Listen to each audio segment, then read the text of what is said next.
الصف نام چوتھی آیت کے فقرے یقاتلون فی سبیلہ صفا سے ماخوذ ہے۔ مراد یہ ہے کہ یہ وہ صورت ہے جس میں لفظ صف آیا ہے۔ زمانہ نزول، کسی معتبر روایت سے اس کا زمانہ نزول معلوم نہیں ہو سکا، لیکن اس کے مضامین پر غور کرنے سے اندازہ ہوتا ہے کہ یہ غالباً جنگ احد کے متصل زمانے میں نازل ہوئی ہوگی، کیونکہ اس کے بین السطور میں جن حالات کی طرف اشارہ محسوس ہوتا ہے وہ اسی دور میں پائے جاتے تھے۔ موضوع اور مضمون، اس کا موضوع ہے مسلمانوں کو ایمان میں اخلاص اختیار کرنے اور اللہ کی راہ میں جان لڑانے پر ابھارنا۔ اس میں ضعیف الایمان مسلمانوں کو بھی مخاطب کیا گیا ہے اور ان لوگوں کو بھی جو ایمان کا جھوٹا دعویٰ کر کے اسلام میں داخل ہو گئے تھے اور ان کو بھی جو مخلص تھے۔ بعض آیات کا خطاب پہلے دونوں گروہوں سے ہے، بعض میں صرف منافقین مخاطب ہیں اور بعض کا روئے سخن صرف مخلصین کی طرف ہے۔ انداز کلام سے خود معلوم ہو جاتا ہے کہ کہاں کون مخاطب ہے۔ آغاز میں تمام ایمان لانے والوں کو خبردار کیا گیا ہے کہ اللہ تعالیٰ کی نگاہ میں نہایت مبغوض ہیں وہ لوگ جو کہیں کچھ اور کرے کچھ، اور نہایت محبوب ہیں وہ لوگ جو راہ حق میں لڑنے کے لیے سیسا پلائی ہوئی دیوار کی طرح ڈٹ کر کھڑے ہوں۔ پھر آیت 5 سے 7 تک رسول اللہ صلی اللہ علیہ وسلم کی امت کے لوگوں کو متنبہ کیا گیا ہے کہ اپنے رسول اور اپنے دین کے ساتھ تمہاری روش وہ نہ ہونی چاہیے جو موسیٰ علیہ السلام اور عیسیٰ علیہ السلام کے ساتھ بنی اسرائیل نے اختیار کی۔ حضرت موسیٰ کو وہ خدا کا رسول جاننے کے باوجود جیتے جی تنگ کرتے رہے اور حضرت عیسیٰ سے کھلی کھلی نشانیاں دیکھ لینے کے باوجود ان کو چھٹلانے سے باز نہ آئے۔ نتیجہ اس کا یہ ہوا کہ اس قوم کے مزاج کا سانچہ ہی ٹیڑھا ہو کر رہ گیا اور اس سے ہدایت کی توفیق سلب ہو گئی۔ یہ کوئی ایسی قابل رشک حالت نہیں ہے کہ کوئی دوسری قوم اس میں مبتلا ہونے کی تمنا کرے۔ پھر آیت 8 اور 9 میں پوری تحدی کے ساتھ اعلان کیا گیا کہ یہود و نصارہ اور ان سے ساز باز رکھنے والے منافقین اللہ کے اس نور کو بجھانے کی چاہے کتنی ہی کوشش کر لیں، یہ پوری آب و تاب کے ساتھ دنیا میں پھیل کر رہے گا، اور مشرکین کو خواہ کتنا ہی ناگوار ہو، رسول برحق کا لایا ہوا دین ہر دوسرے دین پر غالب آ کر رہے گا۔ اس کے بعد آیت 10 تا 13 میں اہل ایمان کو بتایا گیا ہے کہ دنیا اور آخرت میں کامیابی کی راہ صرف ایک ہے، اور وہ یہ ہے کہ اللہ اور اس کے رسول پر سچے دل سے ایمان لاؤ اور اللہ کی راہ میں جان و مال سے جہاد کرو۔ آخرت میں اس کا ثمرہ خدا کے عذاب سے نجات، گناہوں کی مغفرت اور ہمیشہ ہمیشہ کے لیے جنت کا حصول ہے، اور دنیا میں اس کا انعام خدا کی تائید و نصرت اور فتح و ظفر ہے۔ آخر میں اہل ایمان کو تلقین کی گئی ہے کہ جس طرح حضرت عیسیٰ علیہ السلام کے حواریوں نے اللہ کی راہ میں ان کا ساتھ دیا تھا، اسی طرح وہ بھی انصار اللہ بنے تاکہ کافروں کے مقابلے میں ان کو بھی اسی طرح اللہ کی تائید حاصل ہو جس طرح پہلے ایمان لانے والوں کو حاصل ہوئی تھی۔ بسم اللہ الرحمن الرحیم، شروع اللہ کے نام سے جو رحمان و رحیم ہے۔ سبح للہ ما فی السماوات وما فی الارض وهو العزیز الحکیم۔ اللہ کی تسبیح کی ہے ہر اس چیز نے جو آسمانوں اور زمین میں ہے، اور وہ غالب اور حکیم ہے۔ یہ اس خطبے کی مختصر تمہید ہے۔ کلام کا آغاز اس تمہید سے اس لیے کیا گیا ہے کہ آگے جو کچھ فرمایا جانے والا ہے اس کو سننے یا پڑھنے سے پہلے آدمی یہ بات اچھی طرح سمجھ لے کہ اللہ تعالیٰ بے نیاز اور اس سے بالاتر ہے کہ اس کی خدائی کا چلنا کسی کے ایمان اور کسی کی مدد اور قربانیوں پر موقوف ہو۔ وہ اگر ایمان لانے والوں کو ایمان میں خلوص اختیار کرنے کی تلقین کرتا ہے اور ان سے کہتا ہے کہ صداقت کا بول بالا کرنے کے لیے جان و مال سے جہاد کرو، تو یہ سب کچھ ان کے اپنے ہی بھلے کے لیے ہے، ورنہ اس کے ارادے اس کے اپنے ہی زور اور اس کی اپنی ہی تدبیر سے پورے ہو کر رہتے ہیں۔ خواہ کوئی بندہ ان کی تکمیل میں ذرہ برابر بھی سعی نہ کرے بلکہ ساری دنیا مل کر ان کی مزاحمت پر تل جائے۔ یا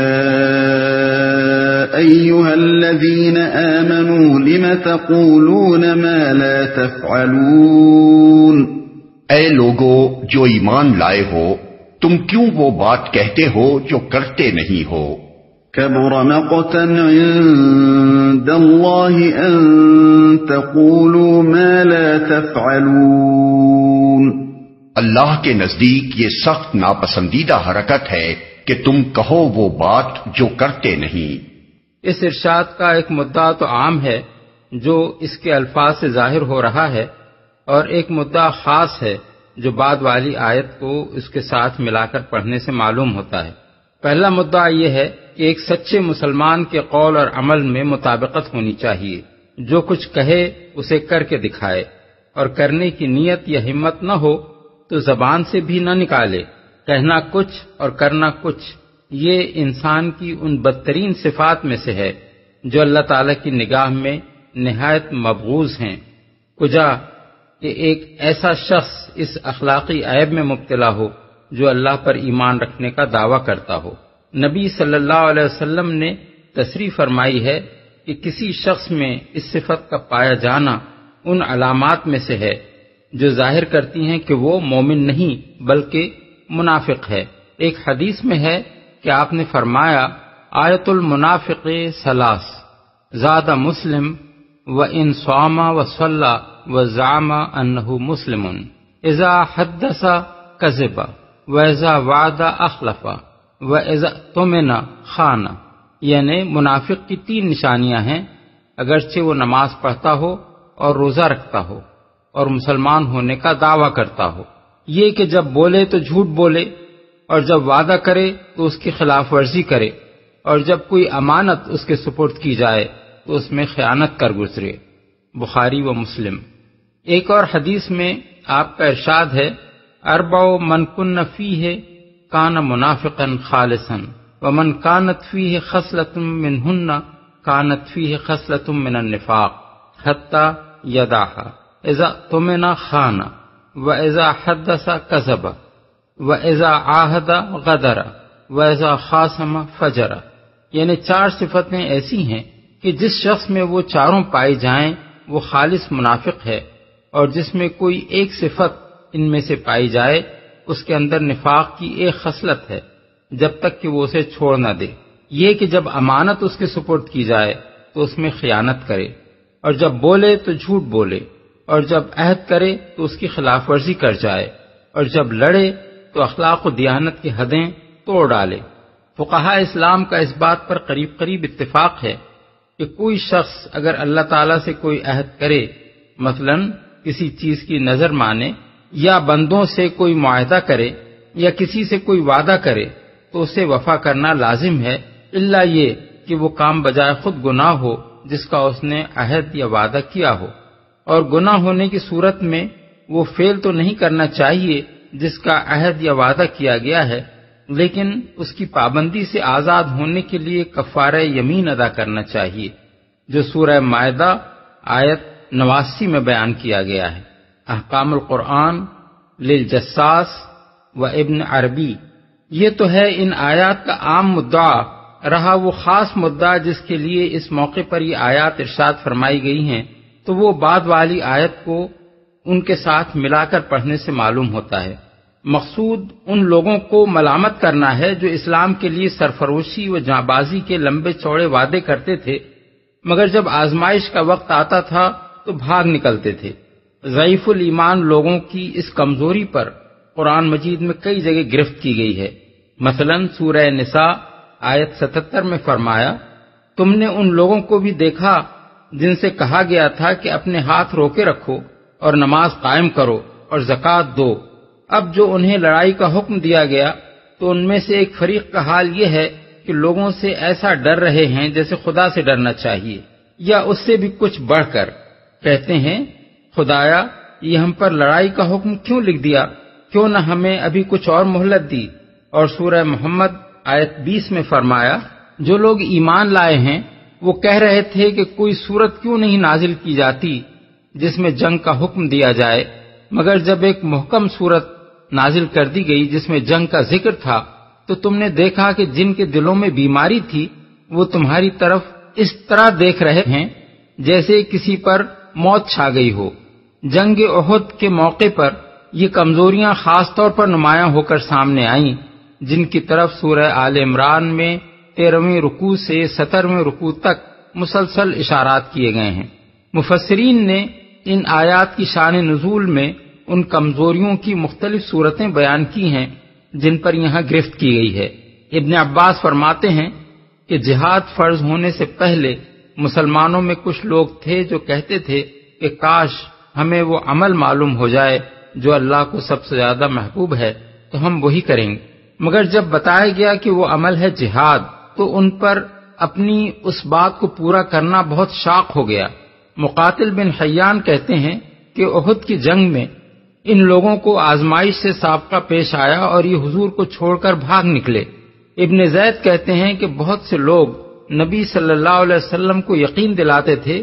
کہ آپ کو دشمنوں کے مقابلے کے لیے نکلنا پڑا تو ہم آپ کے ساتھ نکلیں گے،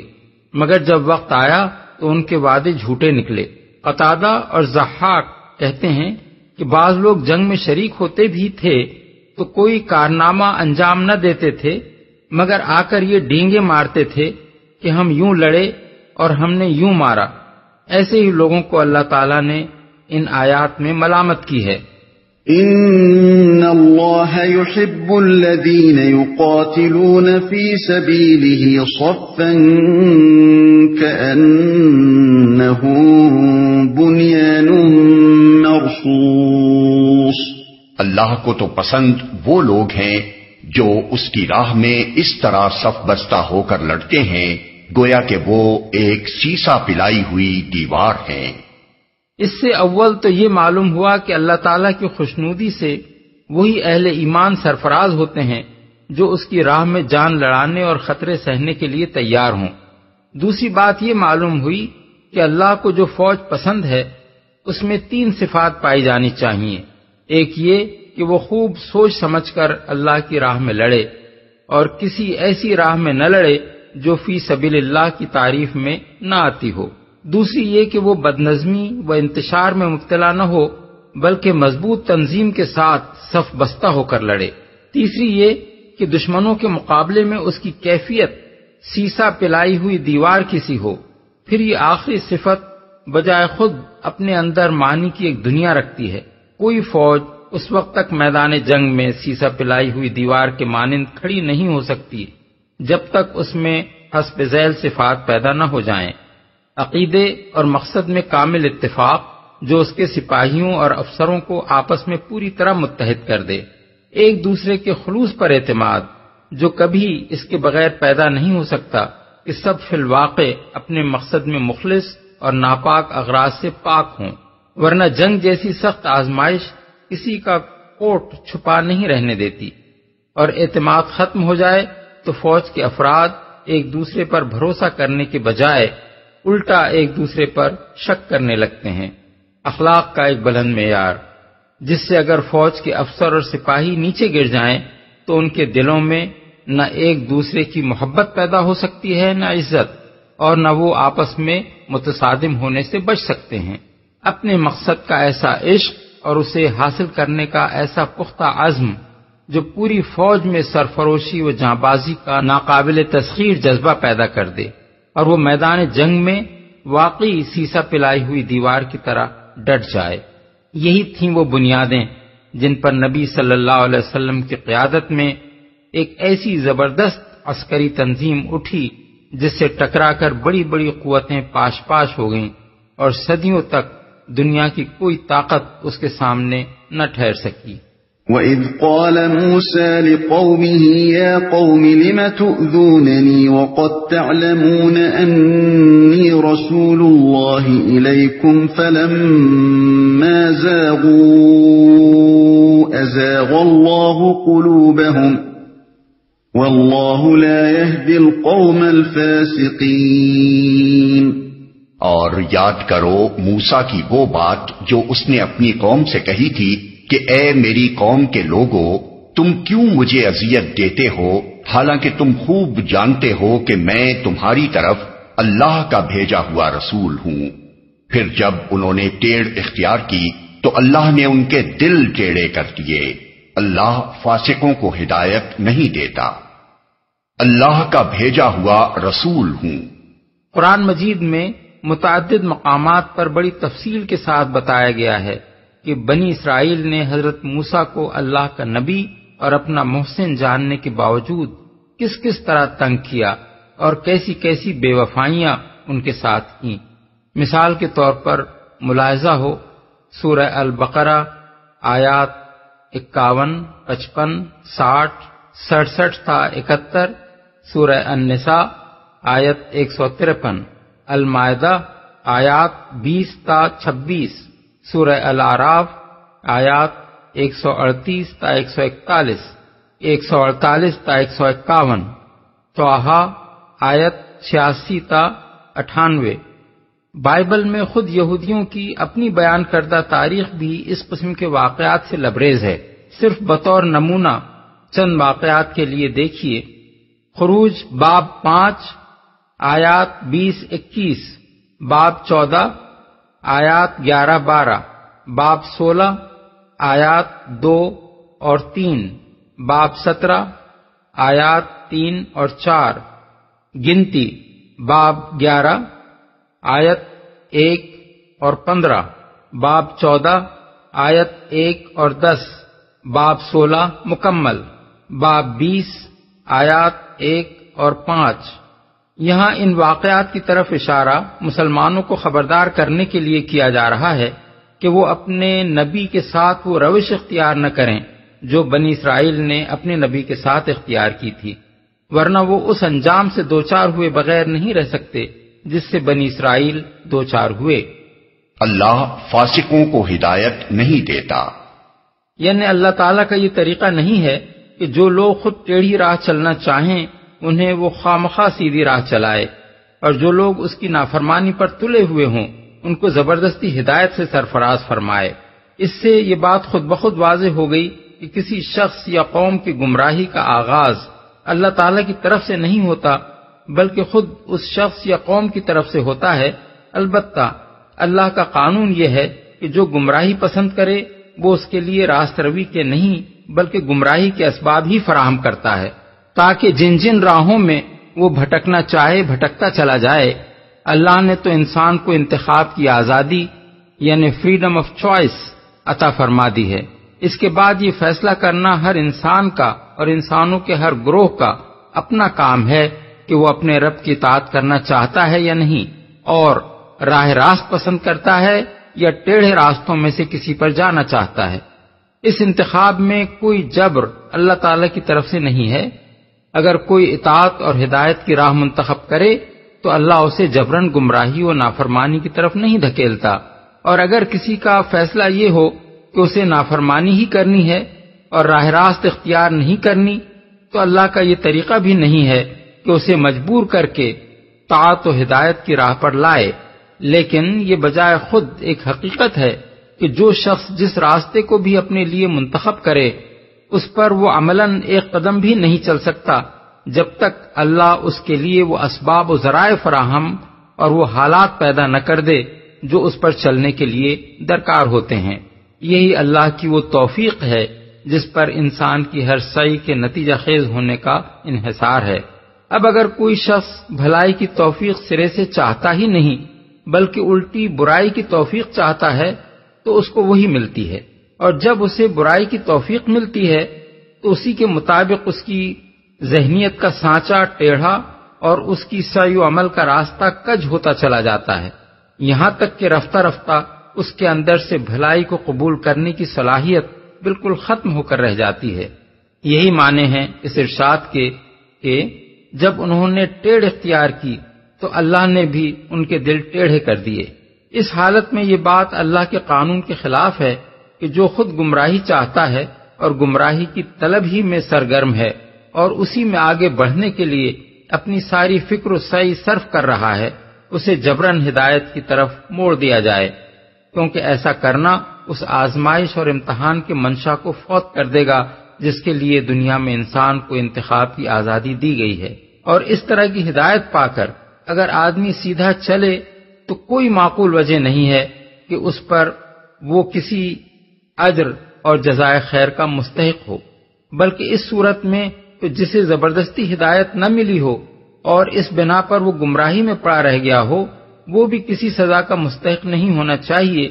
کیونکہ پھر تو اس کے گمراہ رہنے کی ذمہ داری اللہ تعالیٰ پر آ جاتی ہے۔ اور وہ آخرت میں باز پرس کے موقع پر یہ حجت پیش کر سکتا ہے کہ جب آپ کے ہاں زبردستی ہدایت دینے کا قاعدہ موجود تھا تو آپ نے مجھے اس عنایت سے کیوں محروم رکھا؟ یہی مطلب ہے اس ارشاد کا کہ اللہ فاسقوں کو ہدایت نہیں دیتا، یعنی جن لوگوں نے اپنے لیے خود فسق و نافرمانی کی راہ انتخاب کر لی ہے ان کو وہ اطاعت و فرمانبرداری کی راہ پر چلنے کی توفیق نہیں دیا کرتا۔ وَإِذْ قَالَ عِيسَى ابْنُ مَرْيَمَ يَا بَنِي إِسْرَائِيلَ إِنِّي رَسُولُ اللَّهِ إِلَيْكُمْ مُصَدِّقًا لِمَا بَيْنَ يَدَيَّ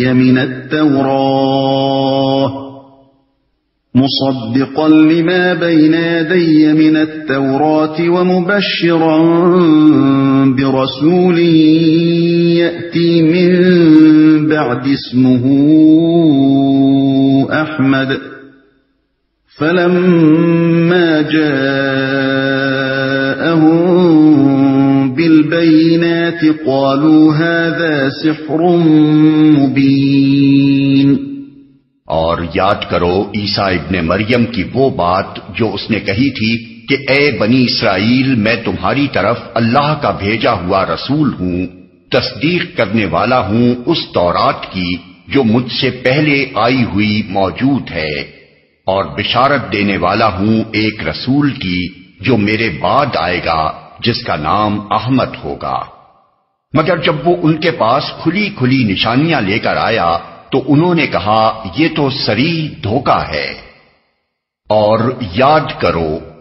یہ بنی اسرائیل کی دوسری نافرمانی کا ذکر ہے۔ ایک نافرمانی وہ تھی جو انہوں نے اپنے دور عروج کے آغاز میں کی، اور دوسری نافرمانی یہ ہے جو اس دور کے آخری اور قطعی اختتام پر انہوں نے کی، جس کے بعد ہمیشہ ہمیشہ کے لیے ان پر خدا کی پھٹکار پڑ گئی۔ مدعا ان دونوں واقعات کو بیان کرنے کا یہ ہے کہ مسلمانوں کو خدا کے رسول کے ساتھ بنی اسرائیل کا سا طرز عمل اختیار کرنے کے نتائج سے خبردار کیا جائے۔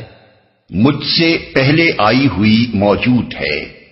اس فقرے کے 3 معنی ہیں اور تینوں صحیح ہیں۔ ایک یہ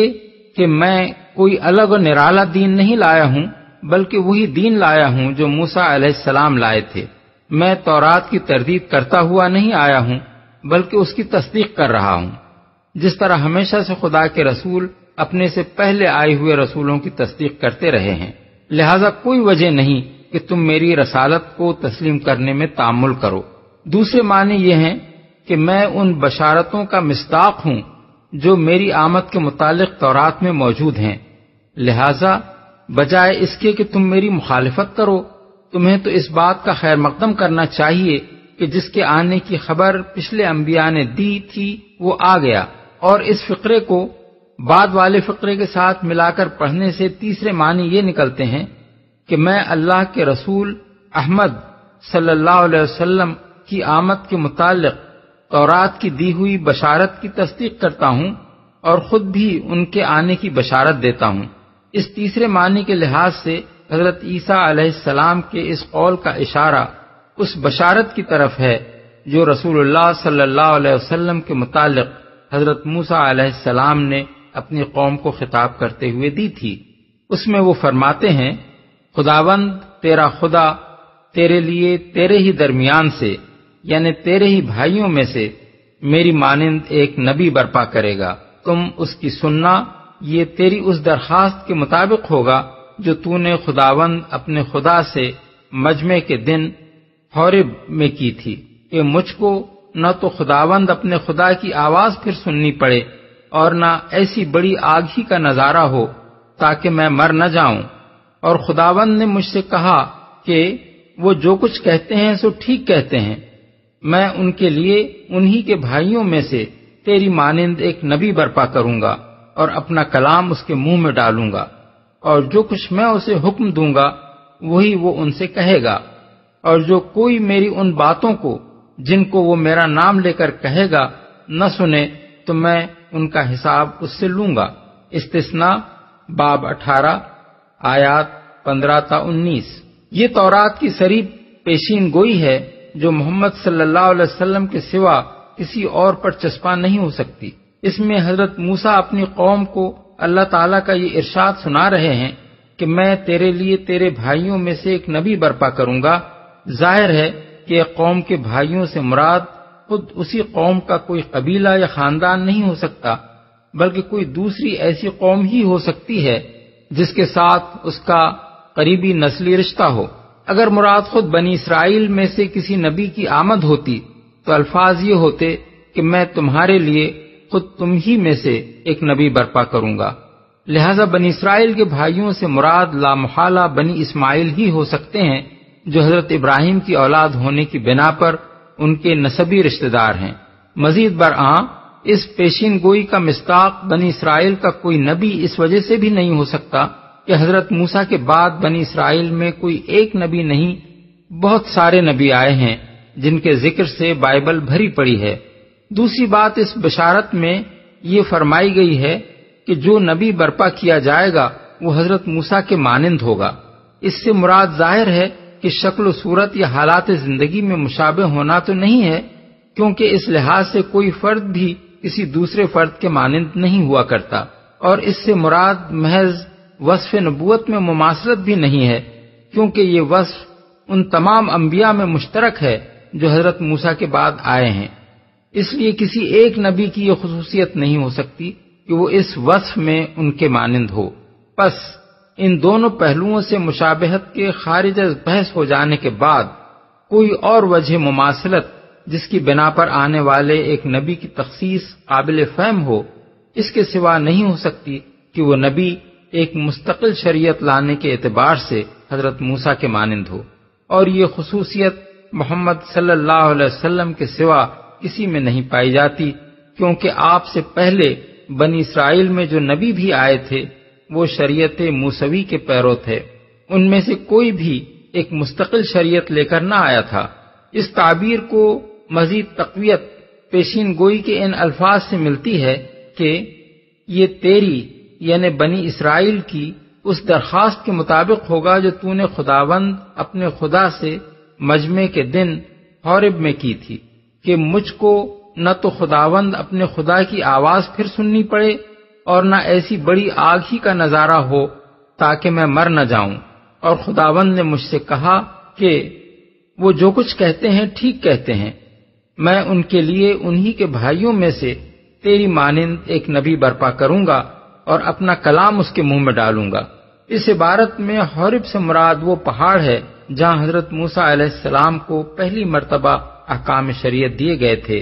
اور بنی اسرائیل کی جس درخواست کا اس میں ذکر کیا گیا ہے اس کا مطلب یہ ہے کہ آئندہ اگر کوئی شریعت ہم کو دی جائے تو ان خوفناک حالات میں نہ دی جائے جو حورب پہاڑ کے دامن میں شریعت دیتے وقت پیدا کیے گئے تھے۔ ان حالات کا ذکر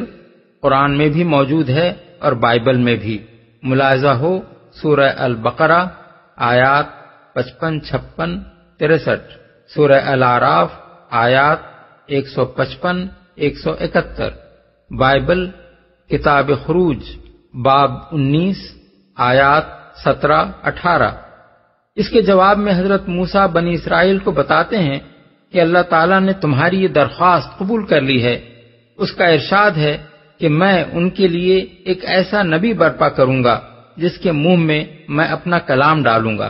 یعنی آئندہ شریعت دینے کے وقت وہ خوفناک حالات پیدا نہ کیے جائیں گے جو حورب پہاڑ کے دامن میں پیدا کیے گئے تھے، بلکہ اب جو نبی اس منصب پر مامور کیا جائے گا اس کے منہ میں بس اللہ کا کلام ڈال دیا جائے گا اور وہ اسے خلق خدا کو سنا دے گا۔ اس تصریح پر غور کرنے کے بعد کیا اس امر میں کسی شبہ کی گنجائش رہ جاتی ہے کہ محمد صلی اللہ علیہ وسلم کے سوا اس کا مصداق کوئی اور نہیں ہے؟ حضرت موسیٰ کے بعد مستقل شریعت صرف آپ ہی کو دی گئی، اس کے عطا کرنے کے وقت کوئی ایسا مجمع نہیں ہوا جیسا حورب پہاڑ کے دامن میں بنی اسرائیل کا ہوا تھا، اور کسی وقت بھی احکام شریعت دینے کے موقع پر وہ حالات پیدا نہیں کیے گئے جو وہاں پیدا کیے گئے تھے۔ جس کا نام احمد ہوگا۔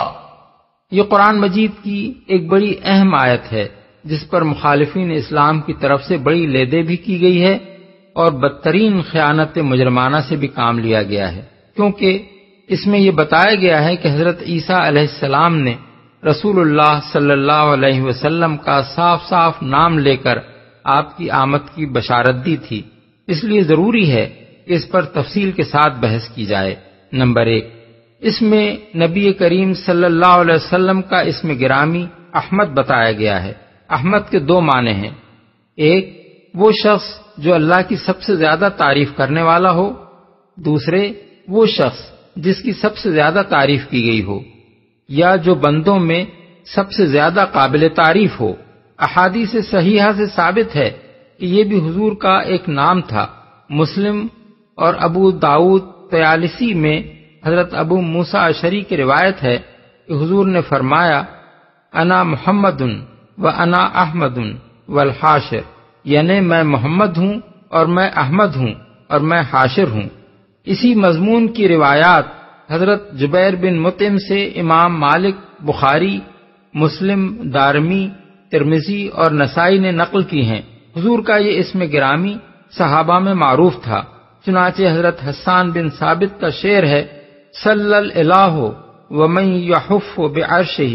والطیبون علی المبارک احمد، یعنی اللہ نے اور اس کے عرش کے گرد جمگھٹا لگائے ہوئے فرشتوں نے اور سب پاکیزہ ہستیوں نے بابرکت احمد پر درود بھیجا ہے۔ تاریخ سے بھی یہ ثابت ہے کہ حضور کا نام مبارک صرف محمد ہی نہ تھا بلکہ احمد بھی تھا۔ عرب کا پورا لٹریچر اس بات سے خالی ہے کہ حضور سے پہلے کسی کا نام احمد رکھا گیا ہو، اور حضور کے بعد احمد اور غلام احمد اتنے لوگوں کے نام رکھے گئے ہیں جن کا شمار نہیں کیا جا سکتا۔ اس سے بڑھ کر اس بات کا کیا ثبوت ہو سکتا ہے کہ زمانہ نبوت سے لے کر آج تک تمام امت میں آپ کا یہ اسم گرامی معلوم و معروف رہا ہے۔ اگر حضور کا یہ اسم گرامی نہ ہوتا تو اپنے بچوں کے نام غلام احمد رکھنے والوں نے آخر کس احمد کا غلام ان کو قرار دیا تھا؟ 2، انجیل یوحنا اس بات پر گواہ ہے کہ مسیح کی آمد کے زمانے میں بنی اسرائیل 3 شخصیتوں کے منتظر تھے، ایک مسیح، دوسرے ایلیا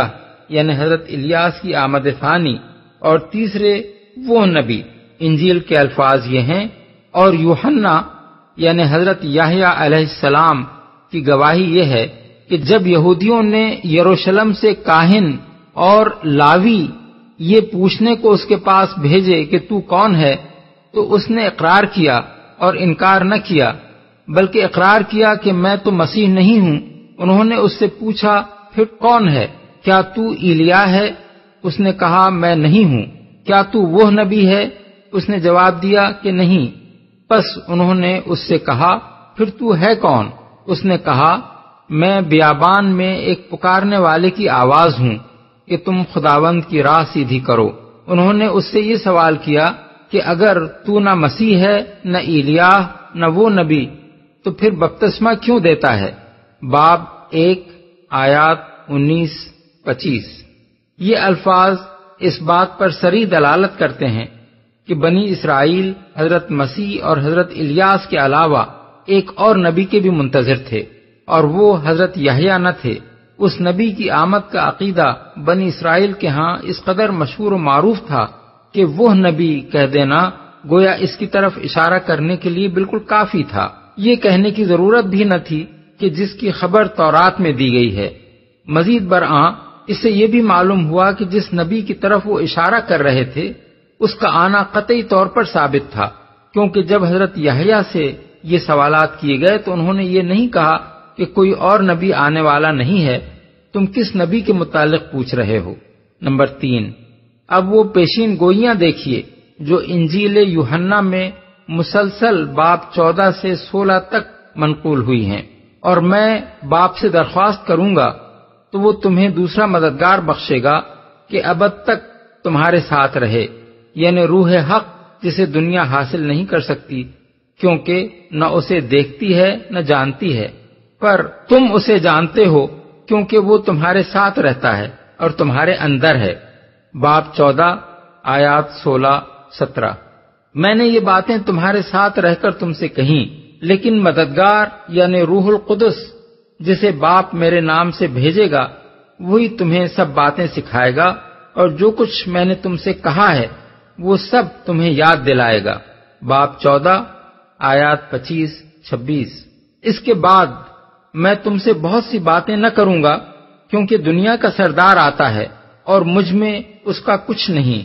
باب 14 آیت 30۔ لیکن جب وہ مددگار آئے گا جس کو میں تمہارے پاس باپ کی طرف سے بھیجوں گا، یعنی سچائی کا روح جو باپ سے صادر ہوتا ہے، تو وہ میری گواہی دے گا۔ باب 15 آیت 26۔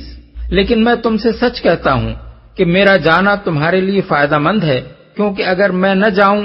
تو وہ مددگار تمہارے پاس نہ آئے گا، لیکن اگر جاؤں گا تو اسے تمہارے پاس بھیج دوں گا۔ باب 16 آیت 7۔ مجھے تم سے اور بھی بہت سی باتیں کہنا ہے، مگر اب تم ان کی برداشت نہیں کر سکتے، لیکن جب وہ یعنی سچائی کا روح آئے گا تو تم کو تمام سچائی کی راہ دکھائے گا، اس لیے کہ وہ اپنی طرف سے نہ کہے گا، لیکن جو کچھ سنے گا وہی کہے گا اور تمہیں آئندہ کی خبریں دے گا۔ وہ میرا جلال ظاہر کرے گا، اس لیے کہ مجھی سے حاصل کر کے تمہیں خبریں دے گا۔ جو کچھ باپ کا ہے وہ سب میرا ہے، اس لیے میں نے کہا کہ وہ مجھی سے حاصل کرتا ہے اور تمہیں خبریں دے گا۔ باب 16 آیات 12-15۔ 4۔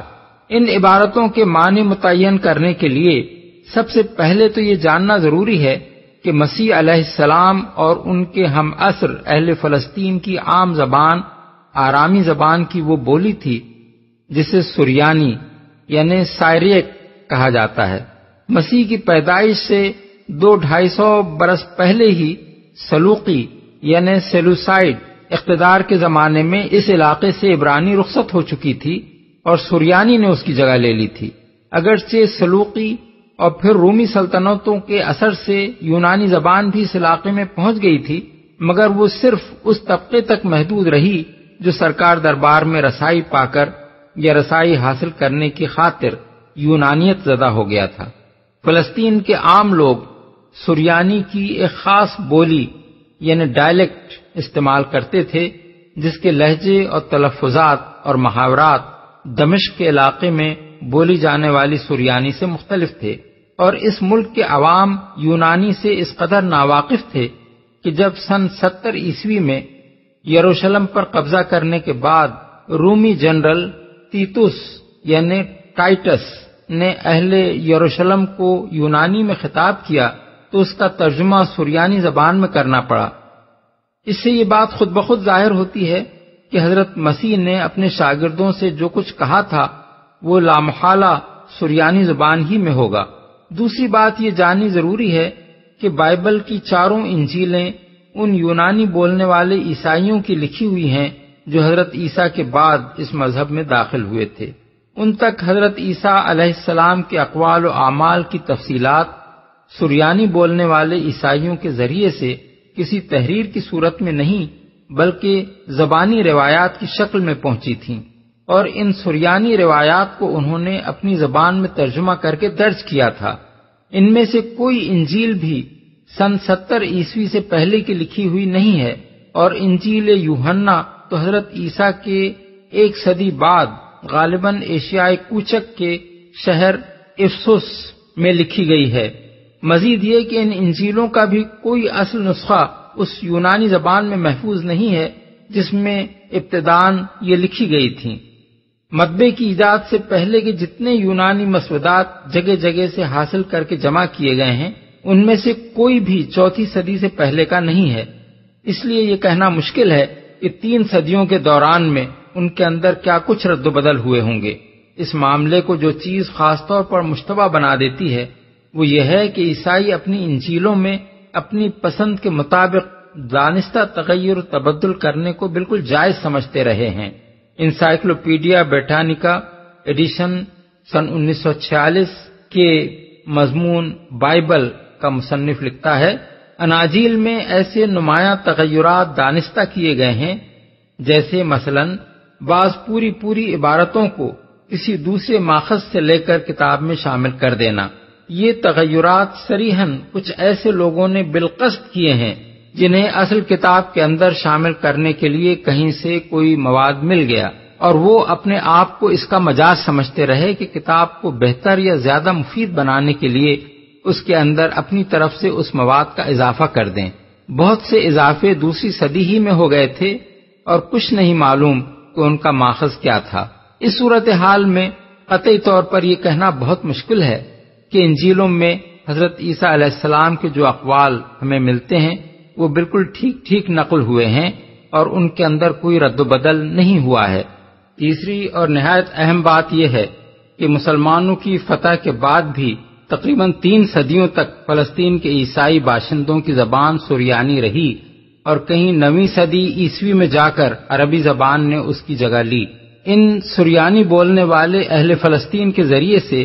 عیسائی روایات کے متعلق جو معلومات ابتدائی 3 صدیوں کے مسلمان علماء کو حاصل ہوئیں وہ ان لوگوں کی معلومات کی بنسبت زیادہ معتبر ہونی چاہیے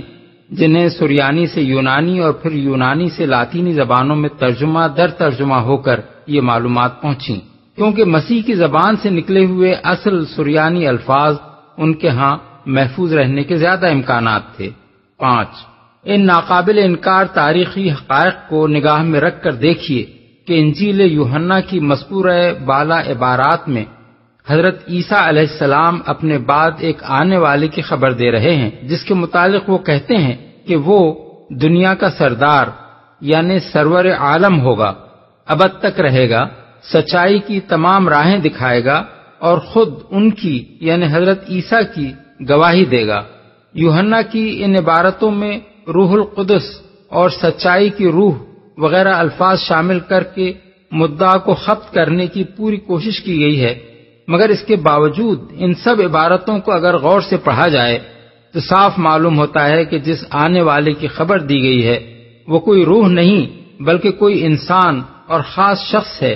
جس کی تعلیم عالمگیر، ہماگیر اور قیامت تک باقی رہنے والی ہوگی۔ اس شخص خاص کے لیے اردو ترجمے میں مددگار کا لفظ استعمال کیا گیا ہے اور یوحنا کی اصل انجیل میں یونانی زبان کا جو لفظ استعمال کیا گیا تھا اس کے بارے میں عیسائیوں کو اصرار ہے کہ وہ پیراکلیٹس تھا، مگر اس کے معنی متعین کرنے میں خود عیسائی علماء کو سخت زحمت پیش آئی ہے۔ اصل یونانی زبان میں پیراکلیٹ کے کئی معنی ہیں، کسی جگہ کی طرف بلانا، مدد کے لیے پکارنا، انذار و تنبیہ، ترغیب، اکسانا، التجا کرنا، دعا مانگنا۔ پھر یہ لفظ ہیلینی مفہوم میں یہ معنی دیتا ہے تسلی دینا، تسکین بخشنا، ہمت افزائی کرنا۔ بائبل میں اس لفظ کو جہاں جہاں استعمال کیا گیا ہے ان سب مقامات پر اس کے کوئی معنی بھی ٹھیک نہیں بیٹھتے۔ اوریجن نے کہیں اس کا ترجمہ کنسولیٹر کیا ہے اور کہیں ڈیپریکیٹر، مگر دوسرے مفسرین نے ان دونوں ترجموں کو رد کر دیا کیونکہ اول تو یہ یونانی گرامر کے لحاظ سے صحیح نہیں ہے، دوسرے تمام عبارتوں میں جہاں یہ لفظ آیا ہے یہ معنی نہیں چلتے۔ بعض اور مترجمین نے اس کا ترجمہ ٹیچر کیا ہے، مگر یونانی زبان کے استعمالات سے یہ معنی بھی اخذ نہیں کیے جا سکتے۔ ترتولیان اور آگسٹائن نے لفظ آووکیٹ کو ترجیح دی ہے اور بعض اور لوگوں نے اسسٹنٹ اور کمفرٹر اور کنسولر وغیرہ الفاظ استعمال کیے ہیں۔ ملاحظہ ہو سائیکلوپیڈیا آف ببلیکل لٹریچر لفظ پیراکلیٹیس۔ اب دلچسپ بات یہ ہے کہ یونانی زبان ہی میں ایک دوسرا لفظ پیریکلائٹوس موجود ہے جس کے معنی ہے تعریف کیا ہوا۔ یہ لفظ بالکل محمد کا ہم معنی ہے اور تلفظ میں اس کے اور پیراکلیٹس کے درمیان بڑی مشابہت پائی جاتی ہے۔ کیا بعید ہے کہ جو مسیحی حضرات اپنی مذہبی کتابوں میں اپنی مرضی اور پسند کے مطابق بے تکلف رد و بدل کر لینے کے خوگر رہے ہیں، انہوں نے یوحنا کی نقل کردہ پیشین گوئی کے اس لفظ کو اپنے عقیدے کے خلاف پڑھتا دیکھ کر اس کے املا میں یہ ذرا سا تغیر کر دیا ہو۔ اس کی پڑتال کرنے کے لیے یوحنا کی لکھی ہوئی ابتدائی یونانی انجیل بھی کہیں موجود نہیں ہے جس سے یہ تحقیق کیا جا سکے کہ وہاں ان دونوں الفاظ میں سے دراصل کون سا لفظ استعمال کیا گیا تھا۔ 7 لیکن فیصلہ اس پر بھی موقوف نہیں ہے کہ یوحنا نے یونانی زبان میں دراصل کون سا لفظ لکھا تھا، کیونکہ بہرحال وہ بھی ترجمہ ہی تھا اور حضرت مسیح کی زبان جیسا کہ اوپر ہم بیان کر چکے ہیں فلسطین کی سریانی تھی اس لیے انہوں نے اپنی بشارت میں جو لفظ استعمال کیا ہوگا وہ لامحالہ کوئی سریانی لفظ ہی ہونا چاہیے۔ خوش قسمتی سے وہ اصل سریانی لفظ ہمیں ابن ہشام کی سیرت میں مل جاتا ہے، اور ساتھ ساتھ یہ بھی اسی کتاب سے معلوم ہو جاتا ہے کہ اس کا ہم معنی یونانی لفظ کیا ہے۔ محمد بن اسحاق کے حوالے سے ابن ہشام نے یوحنس یعنی یوحنا کی انجیل کے باب 15 آیات 23 تا 27 اور باب 16 آیت 1 کا پورا ترجمہ نقل کیا ہے، اور اس میں یونانی فارقلیت کے بجائے سریانی زبان کا لفظ منحمنا استعمال کیا گیا ہے۔ پھر ابن اسحاق یا ابن ہشام نے اس کی تشریح یہ کی ہے کہ منحمنا کے معنی سریانی میں محمد اور یونانی میں برقلیتوس ہیں۔ ابن ہشام جلد اول صفحہ 248۔ اب دیکھیے کہ تاریخی طور پر فلسطین کے عام عیسائی باشندوں کی زبان 9ویں صدی عیسوی تک سریانی تھی۔ یہ علاقہ 7ویں صدی کے نصف اول سے اسلامی مقبوضات میں شامل تھا۔ ابن اسحاق نے سن 768 عیسوی میں اور ابن ہشام نے سن 828 عیسوی میں وفات پائی ہے۔ اس کے معنی یہ ہیں کہ ان دونوں کے زمانے میں فلسطینی عیسائی سریانی بولتے تھے، اور ان دونوں کے لیے اپنے ملک کی عیسائی رعایا سے ربط پیدا کرنا کچھ بھی مشکل نہ تھا۔ نیز اس زمانے میں یونانی بولنے والے عیسائی بھی لاکھوں کی تعداد میں اسلامی مقبوضات کے اندر رہتے تھے، اس لیے ان کے لیے یہ معلوم کرنا بھی مشکل نہ تھا کہ سریانی کے کس لفظ کا ہم معنی یونانی زبان کا کون سا لفظ ہے۔ اب اگر ابن اسحاق کے نقل کردہ ترجمے میں سریانی لفظ منحمنا استعمال ہوا ہے اور ابن اسحاق یا ابن ہشام نے اس کی تشریح یہ کی ہے کہ عربی میں اس کا ہم معنی لفظ محمد اور یونانی میں برقلیتوس ہے، تو اس امر میں کسی شک کی گنجائش نہیں رہ جاتی کہ حضرت عیسیٰ نے حضور کا نام مبارک لے کر آپ ہی کے آنے کی بشارت دی تھی۔ اور ساتھ ساتھ یہ بھی معلوم ہو جاتا ہے کہ یوحنا کی یونانی انجیل میں دراصل لفظ پیریکلائٹوس استعمال ہوا تھا، جسے عیسائی حضرات نے بعد میں کسی وقت پیراکلیٹس سے بدل دیا۔ 8 اس سے بھی قدیم تر تاریخی شہادت حضرت عبداللہ بن مسعود کی یہ روایت ہے کہ مہاجرین حبشہ کو جب نجاشی نے اپنے دربار میں بلایا اور حضرت جعفر بن ابی طالب رضی اللہ عنہ سے رسول اللہ صلی اللہ علیہ وسلم کی تعلیمات سنی تو اس نے کہا، مرحباً بکم وبمن جئتم من عنده اشہد انہ رسول اللہ وانہ الذی نجد فی الانجیل وانہ الذی بشر بہ عیسی ابن مریم، مسند احمد، یعنی مرحبا تم کو اور اس ہستی کو جس کے ہاں سے تم آئے ہو۔ میں گواہی دیتا ہوں کہ وہ اللہ کے رسول ہیں، اور وہی ہیں جن کا ذکر ہم انجیل میں پاتے ہیں،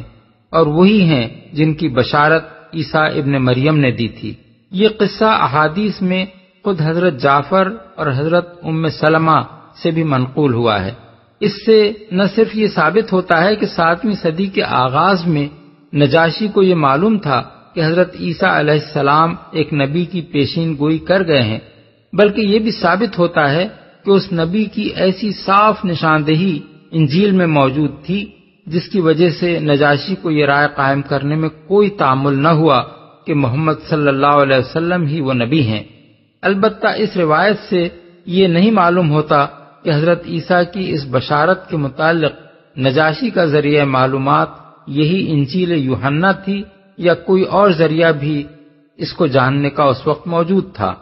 9 حقیقت یہ ہے کہ صرف رسول اللہ صلی اللہ علیہ وسلم ہی کے بارے میں حضرت عیسیٰ کی پیشین گوئیوں کو نہیں، خود حضرت عیسیٰ کے اپنے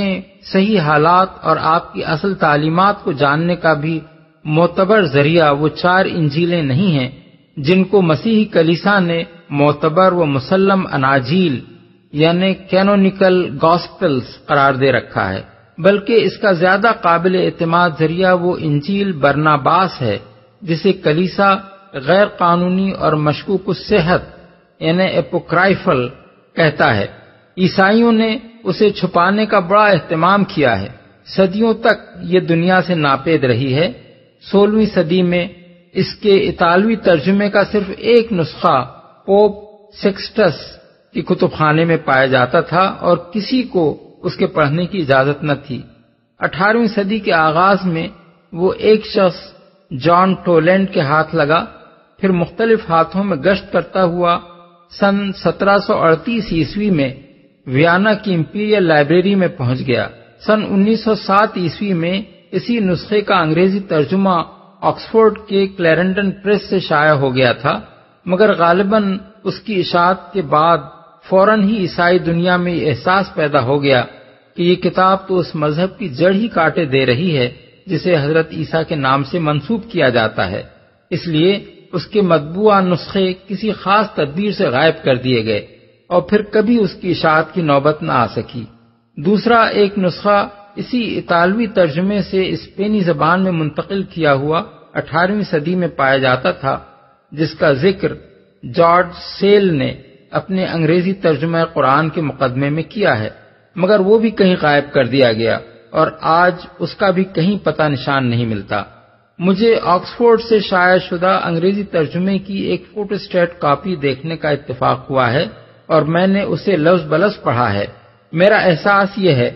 کہ یہ ایک بہت بڑی نعمت ہے جس سے عیسائیوں نے محض تعصب اور ضد کی بنا پر اپنے آپ کو محروم کر رکھا ہے۔ مسیح لٹریچر میں اس انجیل کا جہاں کہیں ذکر آتا ہے اسے یہ کہہ کر رد کر دیا جاتا ہے کہ یہ ایک جعلی انجیل ہے جسے شاید کسی مسلمان نے تصنیف کر کے برناباس کی طرف منسوب کر دیا ہے، لیکن یہ ایک بہت بڑا جھوٹ ہے جو صرف اس بنا پر بول دیا گیا ہے کہ اس میں جگہ جگہ بصراحت نبی صلی اللہ علیہ وسلم کے متعلق پیشین گوئیاں ملتی ہیں۔ اول تو اس انجیل کو پڑھنے ہی سے صاف معلوم ہو جاتا ہے کہ یہ کتاب کسی مسلمان کی تصنیف کردہ نہیں ہو سکتی۔ دوسرے، اگر یہ کسی مسلمان نے لکھی ہوتی تو مسلمانوں میں یہ کثرت سے پھیلی ہوئی ہوتی اور علماء اسلام کی تصنیفات میں بکثرت اس کا ذکر پایا جاتا، مگر یہاں صورتحال یہ ہے کہ جارج سیل کے انگریزی مقدمہ قرآن سے پہلے مسلمانوں کو سرے سے اس کے وجود تک کا علم نہ تھا۔ طبری، یعقوبی، مسعودی، البیرونی، ابن حزم اور دوسرے مصنفین جو مسلمانوں میں مسیح لٹریچر پر وسیع اطلاع رکھنے والے تھے، ان میں سے کسی کے ہاں بھی مسیح مذہب پر بحث کرتے ہوئے انجیل برناباس کی طرف اشارہ تک نہیں ملتا۔ دنیا اسلام کے کتب خانوں میں جو کتابیں پائی جاتی تھیں ان کی بہترین فہرستیں ابن ندیم کی الفہرست اور حاجی خلیفہ کی کشف الظنون ہیں، اور وہ بھی اس کے ذکر سے خالی ہیں۔ 19ویں صدی سے پہلے کسی مسلمان عالم نے انجیل برناباس کا نام تک نہیں لیا ہے۔ تیسری اور سب سے بڑی دلیل اس بات کے جھوٹ ہونے کی یہ ہے کہ نبی صلی اللہ علیہ وسلم کی پیدائش سے بھی 75 سال پہلے پوپ گلاسیس اول کے زمانے میں بدعقیدہ اور گمراہ کن یعنی ہیریٹیکل کتابوں کی جو فہرست مرتب کی گئی تھی اور ایک پاپائی فتوے کے ذریعے سے جن کا پڑھنا ممنوع کر دیا گیا تھا، ان میں انجیل برناباس یعنی ایونجیلیم برنابی بھی شامل تھی۔ سوال یہ ہے کہ اس وقت کون سا مسلمان تھا جس نے یہ جعلی انجیل تیار کی تھی؟ یہ بات تو خود عیسائی علماء نے تسلیم کی ہے کہ شام، اسپین، مصر وغیرہ ممالک کے ابتدائی مسیحی کلیسا میں ایک مدت تک برناباس کی انجیل رائج رہی ہے اور 6 صدی میں اسے ممنوع قرار دیا گیا ہے۔ 10 قبل اس کے کہ اس انجیل سے نبی صلی اللہ علیہ وسلم کے متعلق حضرت عیسیٰ علیہ السلام کی بشارتیں نقل کی جائیں، اس کا مختصر تعارف کرا دینا ضروری ہے تاکہ اس کی اہمیت معلوم ہو جائے اور یہ بھی سمجھ میں آ جائے کہ عیسائی حضرات اس سے اتنے ناراض کیوں ہیں۔ بائبل میں جو 4 انجیلیں قانونی اور معتبر قرار دے کر شامل کی گئی ہیں، ان میں سے کسی کا لکھنے والا بھی حضرت عیسیٰ کا صحابی نہ تھا، اور ان میں سے کسی نے یہ دعویٰ بھی نہیں کیا ہے کہ اس نے حضرت کے صحابیوں سے حاصل کردہ معلومات اپنی انجیل میں درج کی ہیں۔ جن ذرائع سے ان لوگوں نے معلومات حاصل کی ہیں ان کا کوئی حوالہ انہوں نے نہیں دیا ہے جس سے یہ پتہ چل سکے کہ راوی نے آیا خود وہ واقعات دیکھے اور وہ اقوال سنے ہیں جنہیں وہ بیان کر رہا ہے، یا ایک یا چند واسطوں سے یہ باتیں اسے پہنچی ہیں۔ بخلاف اس کے انجیل برناباس کا مصنف کہتا ہے کہ میں مسیح کے اولین 12 حواریوں میں سے ایک ہوں، شروع سے آخر وقت تک مسیح کے ساتھ رہا ہوں اور اپنی آنکھوں دیکھے واقعات اور کانوں سنے اقوال اس کتاب میں درج کر رہا ہوں۔ یہی نہیں بلکہ کتاب کے آخر میں وہ کہتا ہے کہ دنیا سے رخصت ہوتے وقت حضرت مسیح نے مجھ سے فرمایا تھا کہ میرے متعلق جو غلط فہمیاں لوگوں میں پھیل گئی ہیں ان کو صاف کرنا اور صحیح حالات دنیا کے سامنے لانا تیری ذمہ داری ہے۔ یہ برناباس کون تھا؟ بائبل کی کتاب اعمال میں بڑی کثرت سے اس نام کے ایک شخص کا ذکر آتا ہے جو قبرص کے ایک یہودی خاندان سے تعلق رکھتا تھا۔ مسیحیت کی تبلیغ اور پیروان مسیح کی مدد و اعانت کے سلسلے میں اس کی خدمات کی بڑی تعریف کی گئی ہے، مگر کہیں یہ نہیں بتایا گیا ہے کہ وہ کب دین مسیح میں داخل ہوا، اور ابتدائی 12 حواریوں کی جو فہرست 3 انجیلوں میں دی گئی ہے اس میں بھی کہیں اس کا نام درج نہیں ہے۔ اس لیے یہ نہیں کہا جا سکتا کہ اس انجیل کا مصنف وہی برناباس ہے یا کوئی اور۔ متی اور مرقس نے حواریوں یعنی اپوسٹلز کی جو فہرست دی ہے، برناباس کی دی ہوئی فہرست اس سے صرف 2 ناموں میں مختلف ہے، ایک توما جس کے بجائے برناباس خود اپنا نام دے رہا ہے، اور دوسرا شمعون قرانی جس کی جگہ وہ یہودا بن یعقوب کا نام لیتا ہے۔ لوقا کی انجیل میں یہ دوسرا نام بھی موجود ہے، اس لیے یہ قیاس کرنا صحیح ہوگا کہ بعد میں کسی وقت صرف برناباس کو حواریوں سے خارج کرنے کے لیے توما کا نام داخل کیا گیا ہے تاکہ اس کی انجیل سے پیچھا چھڑایا جا سکے، اور اس طرح کے تغیرات اپنی مذہبی کتابوں میں کر لینا ان حضرات کے ہاں کوئی ناجائز کام نہیں رہا ہے۔ اس انجیل کو اگر کوئی شخص تعصب کے بغیر کھلی آنکھوں سے پڑھے اور نئے عہد نامے کی 4 انجیلوں سے اس کا مقابلہ کرے تو وہ یہ محسوس کیے بغیر نہیں رہ سکتا کہ یہ ان 4 سے بدرجہ برتر ہے۔ اس میں حضرت عیسیٰ علیہ السلام کے حالات زیادہ تفصیل کے ساتھ بیان ہوئے ہیں اور اس طرح بیان ہوئے ہیں جیسے کوئی شخص فی الواقع وہاں سب کچھ دیکھ رہا تھا اور ان واقعات میں خود شریک تھا۔ 4 انجیلوں کی بے ربط داستانوں کے مقابلے میں یہ تاریخی بیان زیادہ مربوط بھی ہے اور اس سے سلسلہ واقعات بھی زیادہ اچھی طرح سمجھ میں آتا ہے۔ حضرت عیسیٰ کی تعلیمات اس میں 4 انجیلوں کی بنسبت زیادہ واضح اور مفصل اور مؤثر طریقے سے بیان ہوئی ہیں۔ توحید کی تعلیم، شرک کی تردید، صفات باری تعالی، عبادات کی روح اور اخلاق فاضلہ کے مضامین اس میں بڑے ہی پرزور اور مدلل اور مفصل ہیں۔ جن سبق آموز تمثیلات کے پیرائے میں مسیح نے یہ مضامین بیان کیے ہیں ان کا عشر اشیر بھی 4 انجیلوں میں نہیں پایا جاتا۔ اس سے یہ بھی زیادہ تفصیل کے ساتھ معلوم ہوتا ہے کہ جناب اپنے شاگردوں کی تعلیم و تربیت کس حکیمانہ طریقے سے فرماتے تھے۔ حضرت عیسیٰ کی زبان، طرز بیان اور طبیعت و مزاج سے کوئی شخص اگر کچھ بھی آشنا ہو تو وہ اس انجیل کو پڑھ کر یہ ماننے پر مجبور ہوگا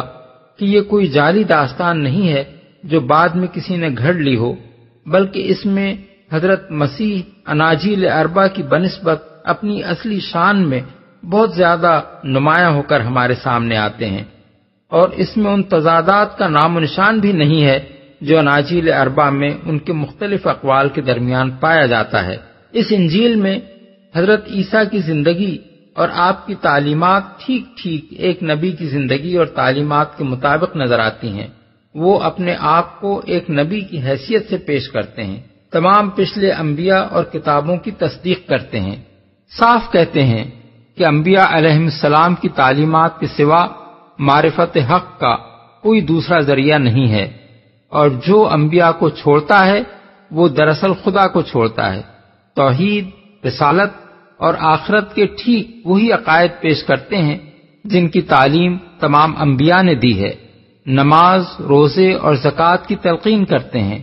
ان کی نمازوں کا جو ذکر بکثرت مقامات پر برناباس نے کیا ہے، اس سے پتہ چلتا ہے کہ یہی فجر، ظہر، عصر، مغرب،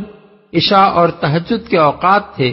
جن میں وہ نماز پڑھتے تھے اور ہمیشہ نماز سے پہلے وضو فرماتے تھے۔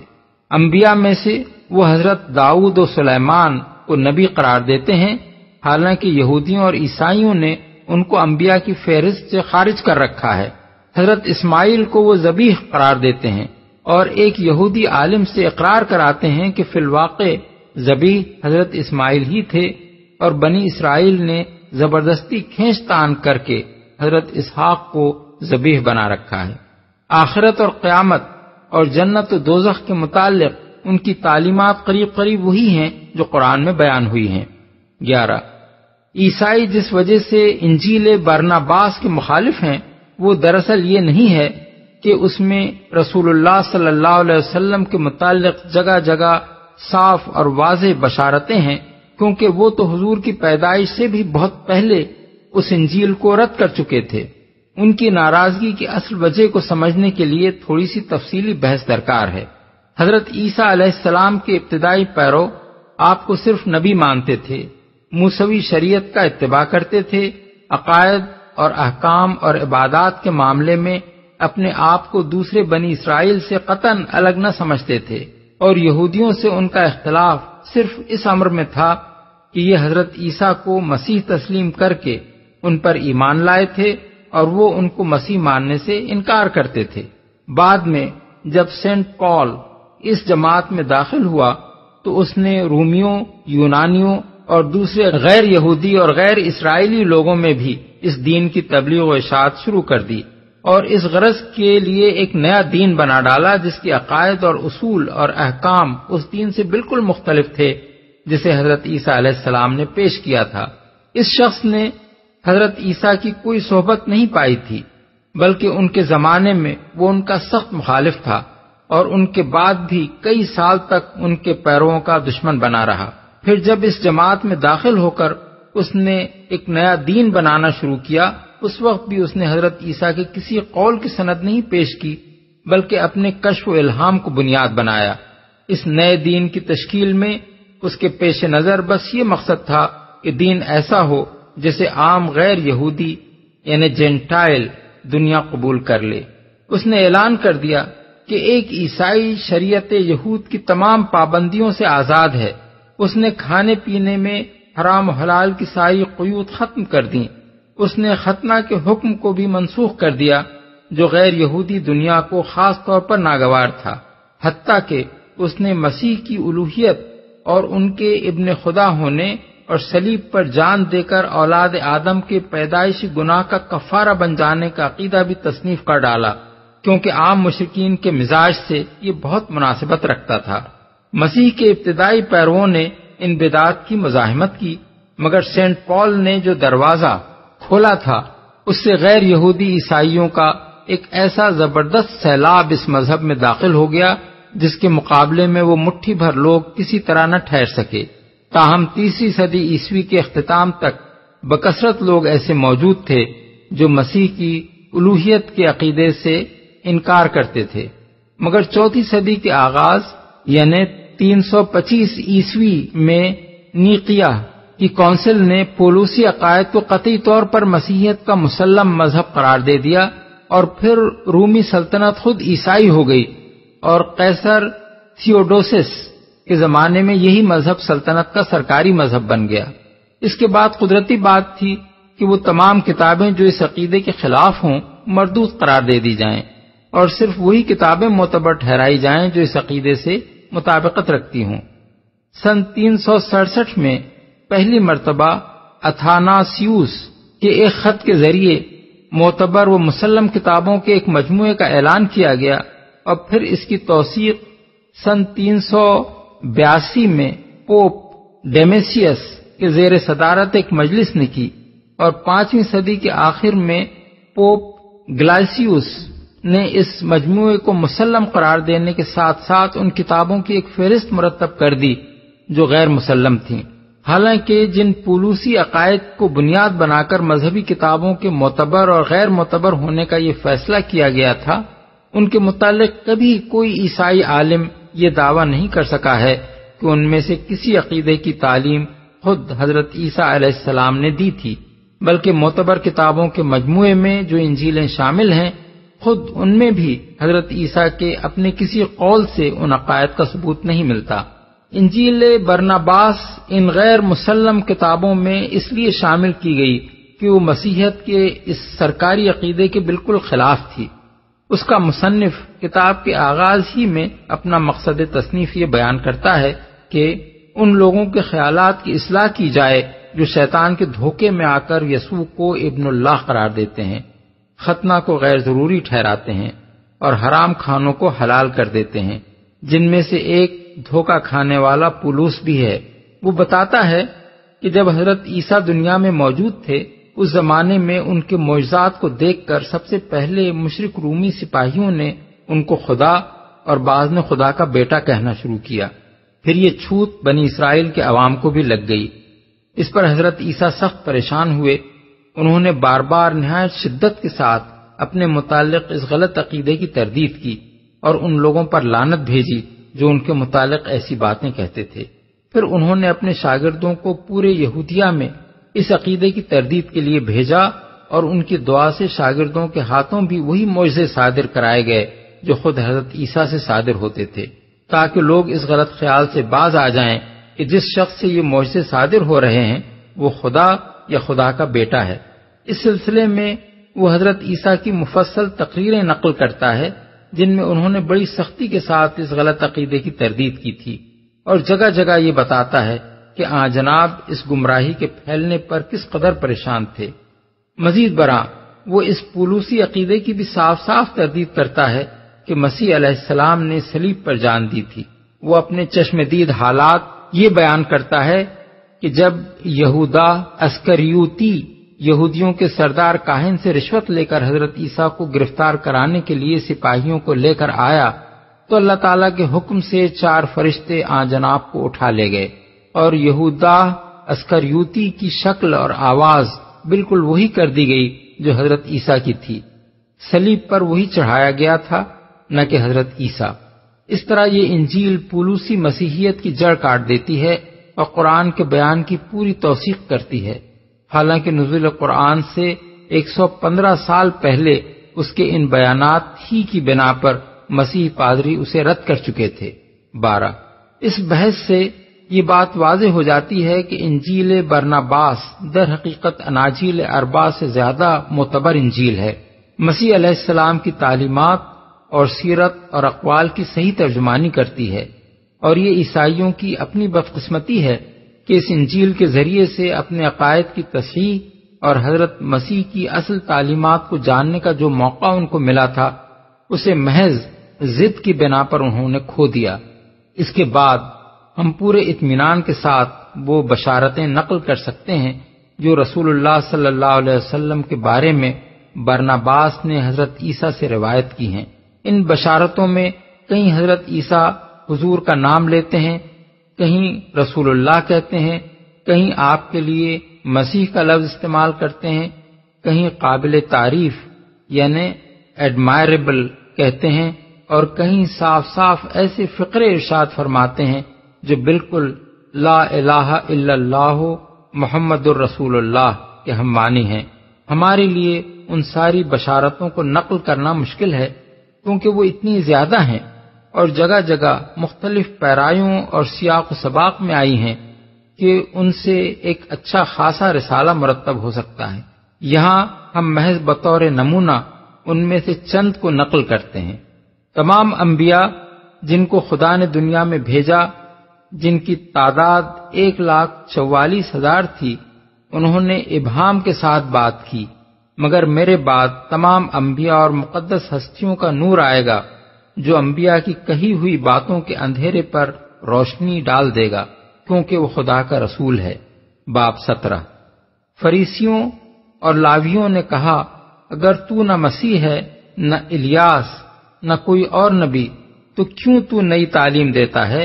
اور اپنے آپ کو مسیح سے بھی زیادہ بنا کر پیش کرتا ہے؟ یسوع نے جواب دیا، جو معجزے خدا میرے ہاتھ سے دکھاتا ہے وہ یہ ظاہر کرتے ہیں کہ میں وہی کچھ کہتا ہوں جو خدا چاہتا ہے، ورنہ در حقیقت میں اپنے آپ کو اس یعنی مسیح سے بڑا شمار کیے جانے کے قابل نہیں قرار دیتا جس کا تم ذکر کر رہے ہو۔ میں تو اس خدا کے رسول کے موزے کے بند یا اس کی جوتی کے تسمے کھولنے کے لائق بھی نہیں ہوں جس کو تم مسیح کہتے ہو، جو مجھ سے پہلے بنایا گیا تھا اور میرے بعد آئے گا اور صداقت کی باتیں لے کر آئے گا تاکہ اس کے دین کی کوئی انتہا نہ ہو۔ باب 42۔ بالیقین میں تم سے کہتا ہوں کہ ہر نبی جو آیا ہے وہ صرف ایک قوم کے لیے خدا کی رحمت کا نشان بن کر پیدا ہوا ہے۔ اس وجہ سے ان انبیاء کی باتیں ان لوگوں کے سوا کہیں اور نہیں پھیلیں جن کی طرف وہ بھیجے گئے تھے، مگر خدا کا رسول جب آئے گا خدا گویا اس کو اپنے ہاتھ کی مہر دے دے گا، یہاں تک کہ وہ دنیا کی تمام قوموں کو جو اس کی تعلیم پائیں گی نجات اور رحمت پہنچا دے گا۔ وہ بے خدا لوگوں پر اقتدار لے کر آئے گا اور بت پرستی کا ایسا قلع قمع کرے گا کہ شیطان پریشان ہو جائے گا۔ اس کے آگے شاگردوں کے ساتھ ایک طویل مکالمے میں حضرت عیسیٰ تصریح کرتے ہیں کہ وہ بنی اسماعیل میں سے ہوگا۔ باب 43۔ اس لیے میں تم سے کہتا ہوں کہ خدا کا رسول وہ رونق ہے جس سے خدا کی پیدا کی ہوئی قریب قریب تمام چیزوں کو خوشی نصیب ہوگی، کیونکہ وہ فہم اور نصیحت، حکمت اور طاقت، خشیت اور محبت، حزم اور ورع کی روح سے آراستہ ہے۔ وہ فیاضی اور رحمت، عدل اور تقوی، شرافت اور صبر کی روح سے مزین ہے، جو اس نے خدا سے ان تمام چیزوں کی بنسبت 3 گنی پائی ہے جنہیں خدا نے اپنی مخلوق میں سے یہ روح بخشی ہے۔ کیسا مبارک وقت ہوگا جب وہ دنیا میں آئے گا۔ یقین جانو میں نے اس کو دیکھا ہے اور اس کی تعظیم کی ہے، جس طرح ہر نبی نے اس کو دیکھا ہے۔ اس کی روح کو دیکھنے ہی سے خدا نے ان کو نبوت دی، اور جب میں نے اس کو دیکھا تو میری روح سکینت سے بھر گئی، یہ کہتے ہوئے کہ اے محمد خدا تمہارے ساتھ ہو، اور وہ مجھے تمہاری جوتی کے تسمے باندھنے کے قابل بنا دے، کیونکہ یہ مرتبہ بھی پالوں تو میں ایک بڑا نبی اور خدا کی ایک مقدس ہستی ہو جاؤں گا۔ باب 44۔ میرے جانے سے تمہارا دل پریشان نہ ہو، نہ تم خوف کرو، کیونکہ میں نے تم کو پیدا نہیں کیا ہے، بلکہ خدا ہمارا خالق جس نے تمہیں پیدا کیا ہے وہی تمہاری حفاظت کرے گا۔ رہا میں تو اس وقت میں دنیا میں اس رسول خدا کے لیے راستہ تیار کرنے آیا ہوں جو دنیا کے لیے نجات لے کر آئے گا۔ اندریاس نے کہا، استاد ہمیں اس کی نشانی بتا دے تاکہ ہم اسے پہچان لیں۔ یسوع نے جواب دیا، وہ تمہارے زمانے میں نہیں آئے گا بلکہ تمہارے کچھ سال بعد آئے گا، جبکہ میری انجیل ایسی مسخ ہو چکی ہوگی کہ مشکل سے کوئی 30 آدمی مومن باقی رہ جائیں گے۔ اس وقت اللہ دنیا پر رحم فرمائے گا اور اپنے رسول کو بھیجے گا جس کے سر پر سفید بادل کا سایہ ہوگا، جس سے وہ خدا کا برگزیدہ جانا جائے گا، اور اس کے ذریعے سے خدا کی معرفت دنیا کو حاصل ہوگی۔ وہ بے خدا لوگوں کے خلاف بڑی طاقت کے ساتھ آئے گا اور زمین پر بت پرستی کو مٹا دے گا، اور مجھے اس کی بڑی خوشی ہے کیونکہ اس کے ذریعے سے ہمارا خدا پہچانا جائے گا اور اس کی تقدیس ہوگی، اور میری صداقت دنیا کو معلوم ہوگی، اور وہ ان لوگوں سے انتقام لے گا جو مجھے انسان سے بڑھ کر کچھ قرار دیں گے۔ وہ ایک ایسی صداقت کے ساتھ آئے گا جو تمام انبیاء کی لائی ہوئی صداقت سے زیادہ واضح ہوگی۔ باب 72۔ خدا کا عہد یروشلم میں معبد سلیمان کے اندر کیا گیا تھا، نہ کہ کہیں اور، مگر میری بات کا یقین کرو کہ ایک وقت آئے گا جب خدا اپنی رحمت ایک اور شہر میں نازل فرمائے گا، پھر ہر جگہ اس کی صحیح عبادت ہو سکے گی، اور اللہ اپنی رحمت سے ہر جگہ سچی نماز کو قبول فرمائے گا۔ میں دراصل اسرائیل کے گھرانے کی طرف نجات کا نبی بنا کر بھیجا گیا ہوں، مگر میرے بعد مسیح آئے گا، خدا کا بھیجا ہوا تمام دنیا کی طرف، جس کے لیے خدا نے یہ ساری دنیا بنائی ہے۔ اس وقت ساری دنیا میں اللہ کی عبادت ہوگی اور اس کی رحمت نازل ہوگی۔ باب 83۔ یسوع نے سردار کاہن سے کہا، زندہ خدا کی قسم جس کے حضور میری جان حاضر ہے، میں وہ مسیح نہیں ہوں جس کی آمد کا تمام دنیا کی قومیں انتظار کر رہی ہیں، جس کا وعدہ خدا نے ہمارے باپ ابراہیم سے یہ کہہ کر کیا تھا کہ تیری نسل کے وسیلے سے زمین کی سب قومیں برکت پائیں گی۔ پیدائش باب 22 آیت 18۔ مگر جب خدا مجھے دنیا سے لے جائے گا تو شیطان پھر یہ بغاوت برپا کرے گا کہ ناپرہیزگار لوگ مجھے خدا اور خدا کا بیٹا مانے، اس کی وجہ سے میری باتوں اور میری تعلیمات کو مسخ کر دیا جائے گا،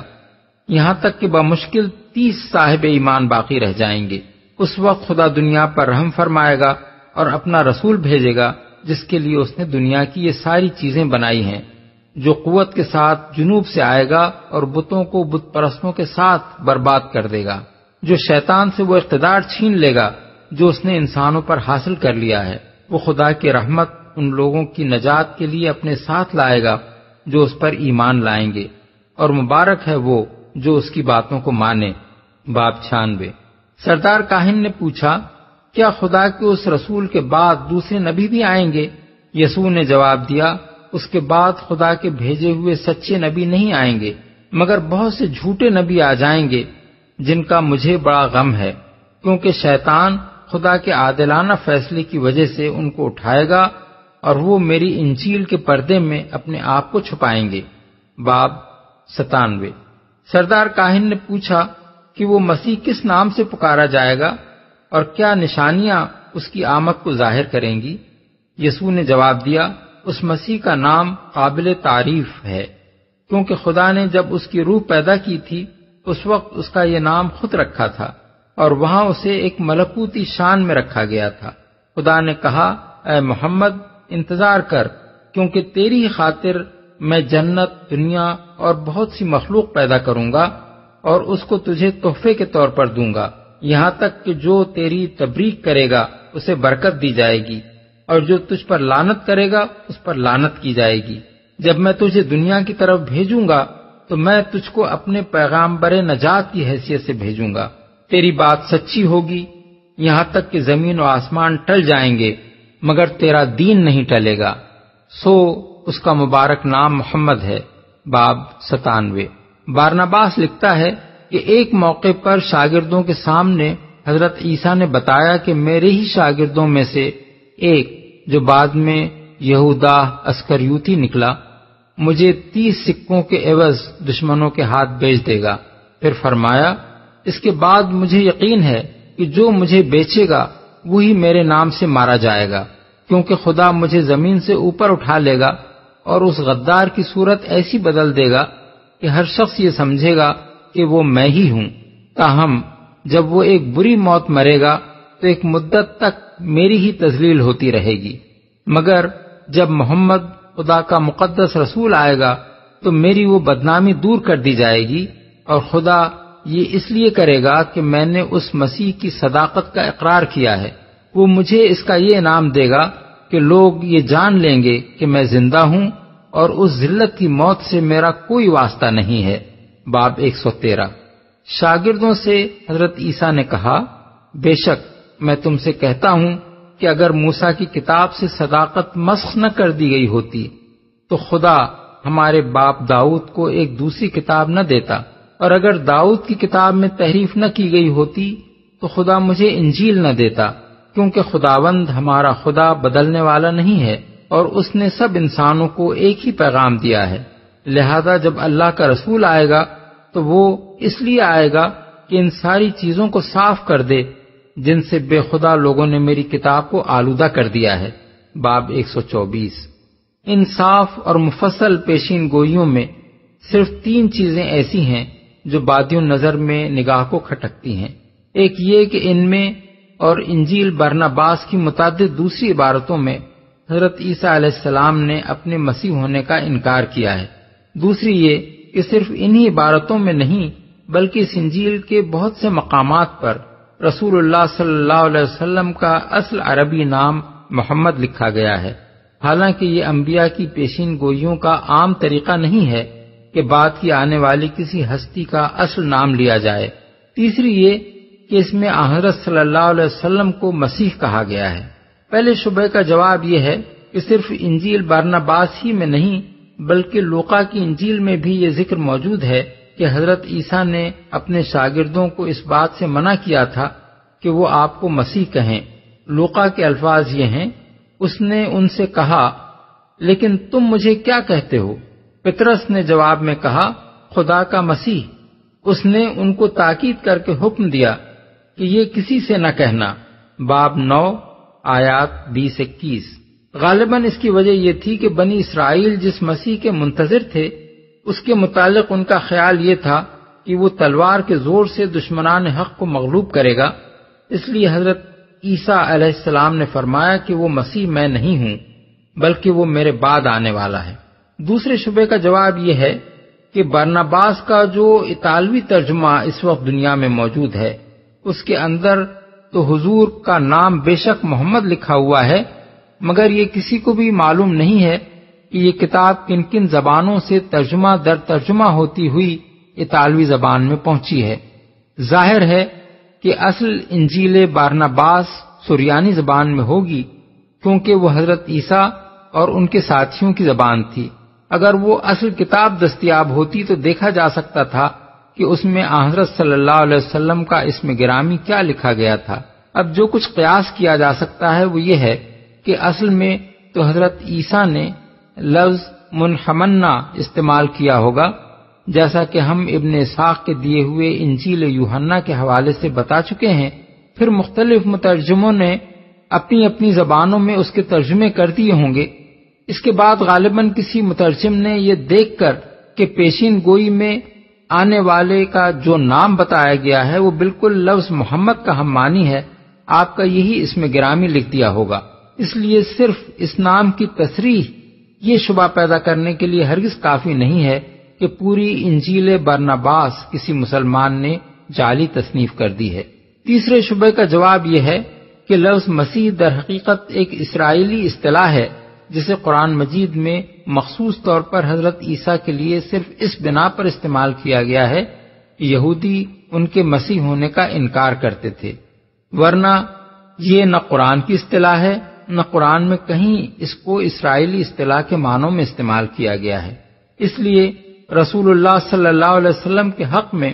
اگر حضرت عیسیٰ علیہ السلام نے لفظ مسیح استعمال کیا ہو اور قرآن میں آپ کے لیے یہ لفظ استعمال نہ کیا گیا ہو تو اس سے یہ نتیجہ نہیں نکالا جا سکتا کہ انجیل برناباس آپ کی طرف کوئی ایسی چیز منسوب کرتی ہے جس سے قرآن انکار کرتا ہے۔ دراصل بنی اسرائیل کے ہاں قدیم طریقہ یہ تھا کہ کسی چیز یا کسی شخص کو جب کسی مقدس مقصد کے لیے مختص کیا جاتا تھا تو اس چیز پر یا اس شخص کے سر پر تیل مل کر اسے متبرک یعنی کانسیکریٹ کر دیا جاتا تھا۔ عبرانی زبان میں تیل ملنے کے اس فعل کو مسح کہتے تھے، اور جس پر یہ ملا جاتا تھا اسے مسیح کہا جاتا تھا۔ عبادت گاہ کے ظروف اسی طریقے سے مسح کر کے عبادت کے لیے وقف کیے جاتے تھے۔ کاہنوں کو کہانت یعنی پریسٹہوڈ کے منصب پر معمور کرتے وقت بھی مسح کیا جاتا تھا۔ بادشاہ اور نبی بھی جب خدا کی طرف سے بادشاہت یا نبوت کے لیے نامزد کیے جاتے تو انہیں مسح کیا جاتا۔ چنانچہ بائبل کی روح سے بنی اسرائیل کی تاریخ میں بکثرت مسیح پائے جاتے ہیں۔ حضرت ہارون کاہن کی حیثیت سے مسیح تھے، حضرت موسیٰ کاہن اور نبی کی حیثیت سے، طالوت بادشاہ کی حیثیت سے، حضرت داؤد بادشاہ اور نبی کی حیثیت سے، ملک صدق بادشاہ اور کاہن کی حیثیت سے، اور حضرت الیسع نبی کی حیثیت سے مسیح تھے۔ بعد میں یہ بھی ضروری نہ رہا کہ تیل مل کر ہی کسی کو معمور کیا جائے، بلکہ محض کسی کا معمور من اللہ ہونا ہی مسیح ہونے کا ہم معنی بن گیا تھا۔ مثال کے طور پر دیکھیے 1 سلاطین باب 19 میں ذکر آیا ہے کہ خدا نے حضرت الیاس یعنی ایلیاہ کو حکم دیا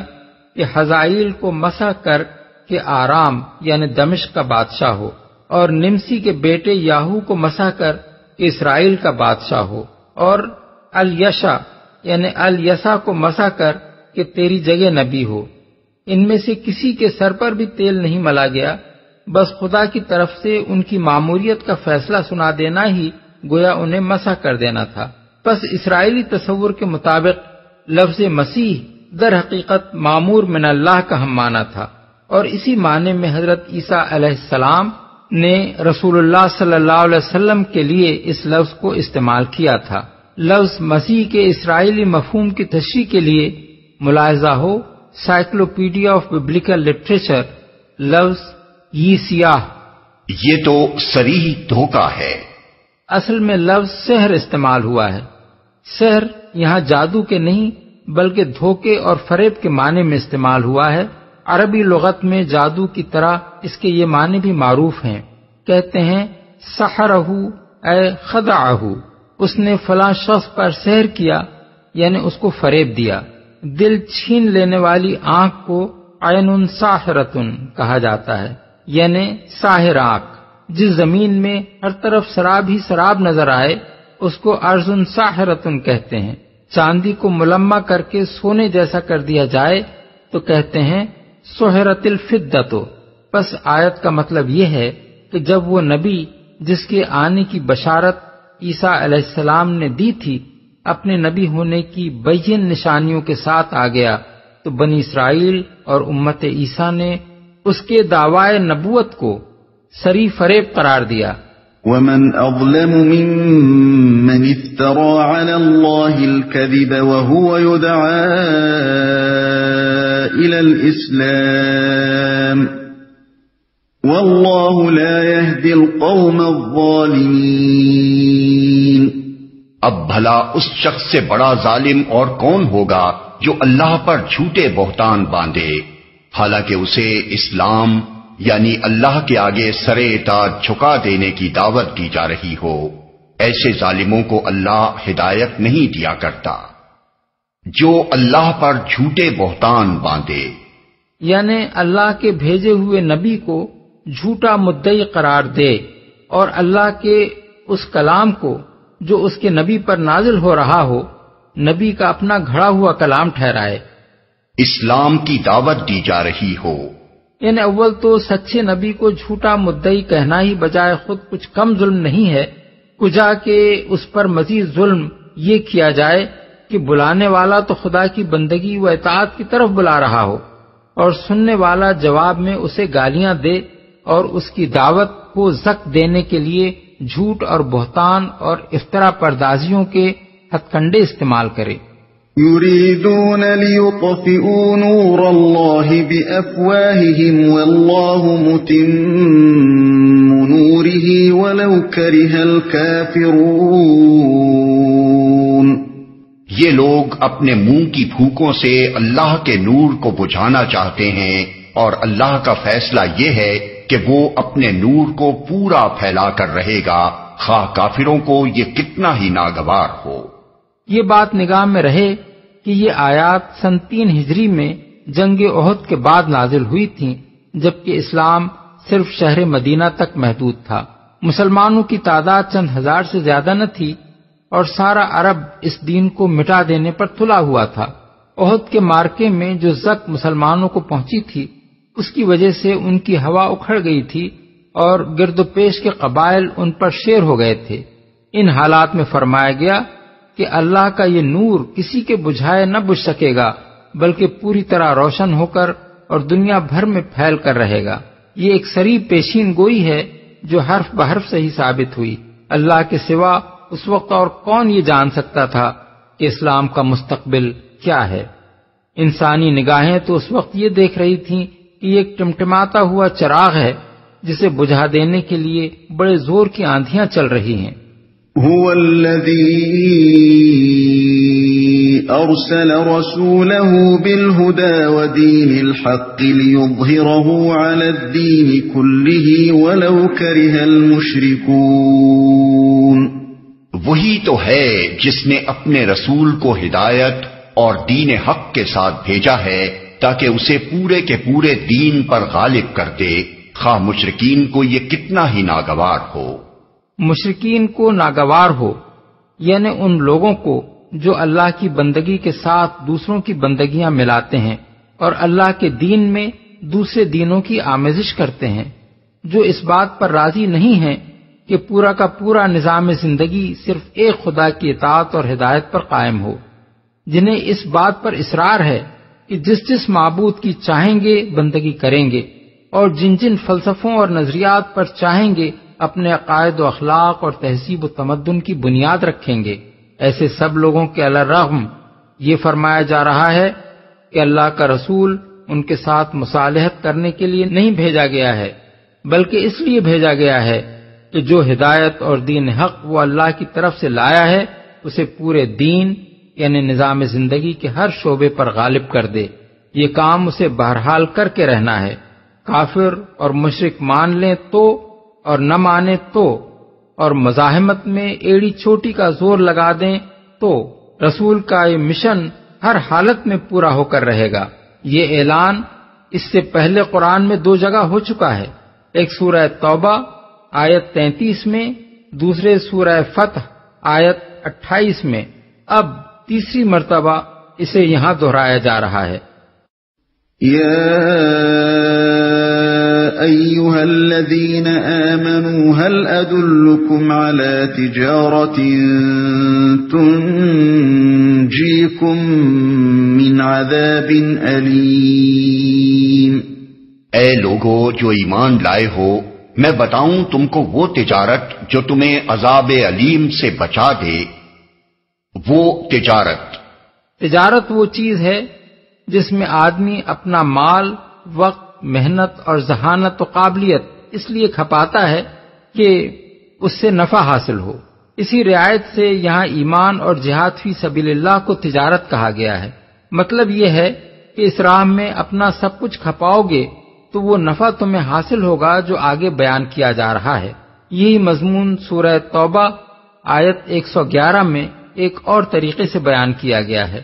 تؤمنون باللہ ورسولہ وتجاہدون فی سبیل اللہ باموالکم وانفسکم ذلکم خیر لکم ان کنتم تعلمون یغفر لکم ذنوبکم ویدخلکم جنات تجری من تحتها الانہار ومساکن طیبة فی جنات عدن ذلک الفوز العظیم۔ ایمان لاؤ اللہ اور اس کے رسول پر اور جہاد کرو اللہ کی راہ میں اپنے مالوں سے اور اپنی جانوں سے، یہی تمہارے لیے بہتر ہے اگر تم جانو۔ اللہ تمہارے گناہ معاف کر دے گا اور تم کو ایسے باغوں میں داخل کرے گا جن کے نیچے نہریں بہتی ہوں گی، اور ابدی قیام کی جنتوں میں بہترین گھر تمہیں عطا فرمائے گا۔ یہ ہے بڑی کامیابی اللہ اور اس کے رسول پر۔ ایمان لانے والوں سے جب کہا جائے کہ ایمان لاؤ تو اس سے خود بخود یہ معنی نکلتے ہیں کہ مخلص مسلمان بنو، ایمان کے محض زبانی دعوے پر اکتفا نہ کرو، بلکہ جس چیز پر ایمان لائے ہو اس کی خاطر ہر طرح کی قربانیاں برداشت کرنے کے لیے تیار ہو جاؤ۔ اگر تم جانو،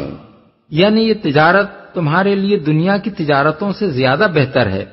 یہ ہے بڑی کامیابی۔ یہ اس تجارت کے اصل فوائد ہیں جو آخرت کی ابدی زندگی میں حاصل ہوں گے۔ ایک، خدا کے عذاب سے محفوظ رہنا، دوسرے، گناہوں کی معافی، تیسرے، خدا کی اس جنت میں داخل ہونا جس کی نعمتیں لازوال ہیں۔ وَأُخْرَى تُحِبُّونَهَا نَصْرٌ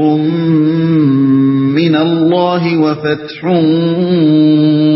قَرِيبٌ وَبَشِّرِ الْمُؤْمِنِينَ۔ اور وہ دوسری چیز جو تم چاہتے ہو وہ بھی تمہیں دے گا، اللہ کی طرف سے نصرت اور قریب ہی میں حاصل ہو جانے والی فتح۔ اے نبی، اہل ایمان کو اس کی بشارت دے دو، قریب ہی میں حاصل ہو جانے والی فتح۔ دنیا میں فتح و کامرانی بھی اگرچہ اللہ کی ایک بڑی نعمت ہے، لیکن مومن کے لیے اصل اہمیت کی چیز یہ نہیں ہے بلکہ آخرت کی کامیابی ہے۔ اسی لیے جو نتیجہ دنیا کی زندگی میں حاصل ہونے والا ہے اس کا ذکر بعد میں کیا گیا،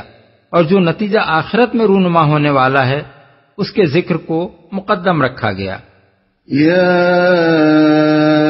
ایھا الذین آمنوا کونوا انصار اللہ کما قال عیسی ابن مریم كما قال عيسى ابن مريم للحواريين من أنصاري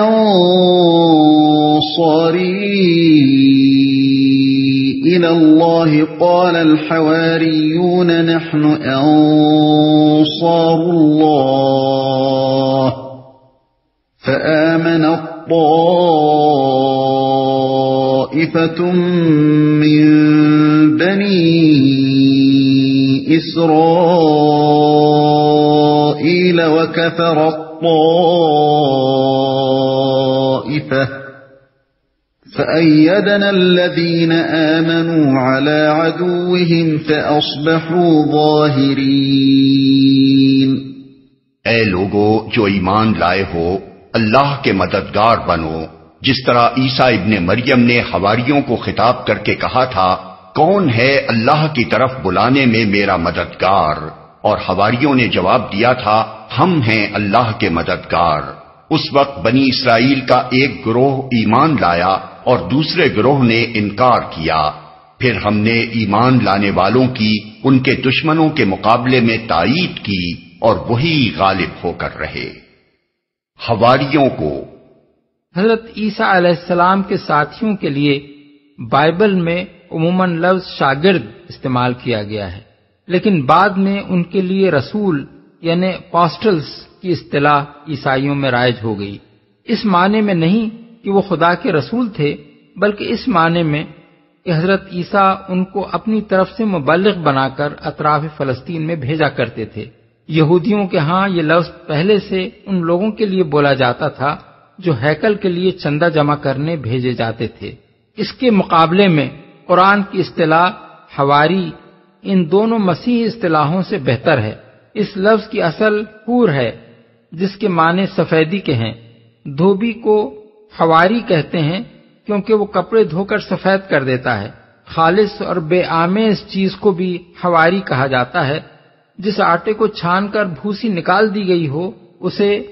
پوارا کہتے ہیں۔ اسی معنی میں خالص دوست اور بے غرض حامی کے لیے یہ لفظ بولا جاتا ہے۔ ابن سیدہ کہتا ہے ہر وہ شخص جو کسی کی مدد کرنے میں مبالغہ کرے وہ اس کا حواری ہے۔ لسان العرب۔ ہم ہیں اللہ کے مددگار۔ یہ آخری مقام ہے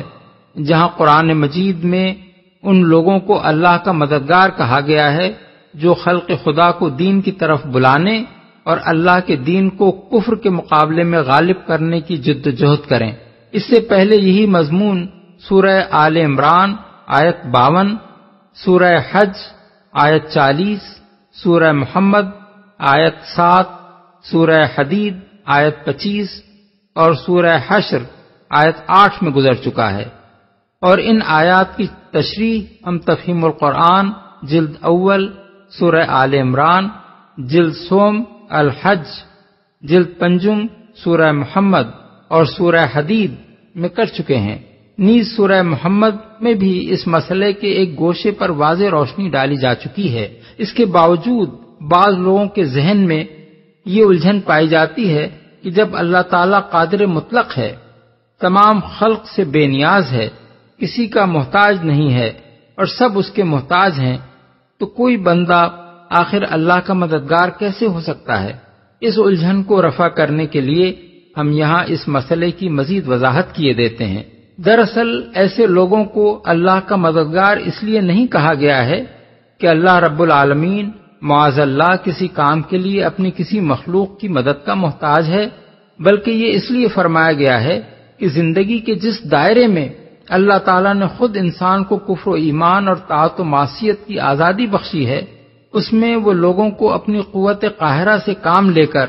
بجبر مومن و مطیع نہیں بناتا، بلکہ اپنے انبیاء اور اپنی کتابوں کے ذریعے سے ان کو راہ راست دکھانے کے لیے تذکیر و تعلیم اور تفہیم و تلقین کا طریقہ اختیار فرماتا ہے۔ اس تذکیر و تعلیم کو جو شخص برضا و رغبت قبول کر لے وہ مومن ہے، اور جو عملاً مطیع فرمان بن جائے وہ مسلم و قانت اور عابد ہے۔ جو خدا ترس کا رویہ اختیار کر لے وہ متقی ہے، جو نیکیوں کی طرف سبقت کرنے لگے وہ محسن ہے، اور اس سے مزید ایک قدم آگے بڑھ کر جو اسی تذکیر و تعلیم کے ذریعے سے بندگان خدا کی اصلاح کے لیے کفر اور فسق کی جگہ اللہ کی اطاعت کا نظام قائم کرنے کے لیے کام کرنے لگے، اسے اللہ تعالیٰ خود اپنا مددگار قرار دیتا ہے، جیسا کہ آیات مذکورہ بالا میں کئی جگہ بالفاظ صریح ارشاد ہوا ہے۔ اگر اصل مقصود اللہ کا نہیں بلکہ اللہ کے دین کا مددگار کہنا ہوتا تو انصار اللہ کے بجائے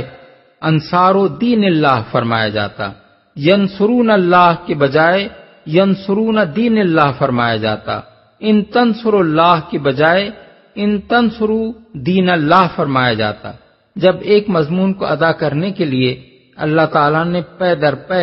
کئی مقامات پر ایک ہی طرز بیان اختیار فرمایا ہے تو یہ اس بات پر صریح دلالت کرتا ہے کہ اصل مقصود ایسے لوگوں کو اللہ کا مددگار ہی کہنا ہے، مگر یہ مددگاری نعوذ باللہ اس معنی میں نہیں ہے کہ یہ لوگ اللہ تعالیٰ کی کوئی ضرورت پوری کرتے ہیں جس کے لیے وہ ان کی مدد کا محتاج ہے، بلکہ یہ اس معنی میں ہے کہ یہ لوگ اسی کام میں حصہ لیتے ہیں جسے اللہ تعالیٰ اپنی قوت قاہرہ کے ذریعے سے کرنے کے بجائے اپنے انبیاء اور اپنی کتابوں کے ذریعے سے کرنا چاہتا ہے۔ وہی غالب ہو کر رہے۔ مسیح پر ایمان نہ لانے والوں سے مراد یہودی اور ایمان لانے والوں سے مراد عیسائی اور مسلمان دونوں ہیں، اور اللہ تعالیٰ نے ان دونوں کو مسیح کے منکرین پر غلبہ عطا فرمایا۔ اس بات کو یہاں بیان کرنے سے مقصود مسلمانوں کو یہ یقین دلانا ہے کہ جس طرح پہلے حضرت عیسیٰ کے ماننے والے ان کا انکار کرنے والوں پر غالب آ چکے ہیں، اسی طرح اب محمد صلی اللہ علیہ وسلم کے ماننے والے آپ کا انکار کرنے والوں پر غالب آئیں گے۔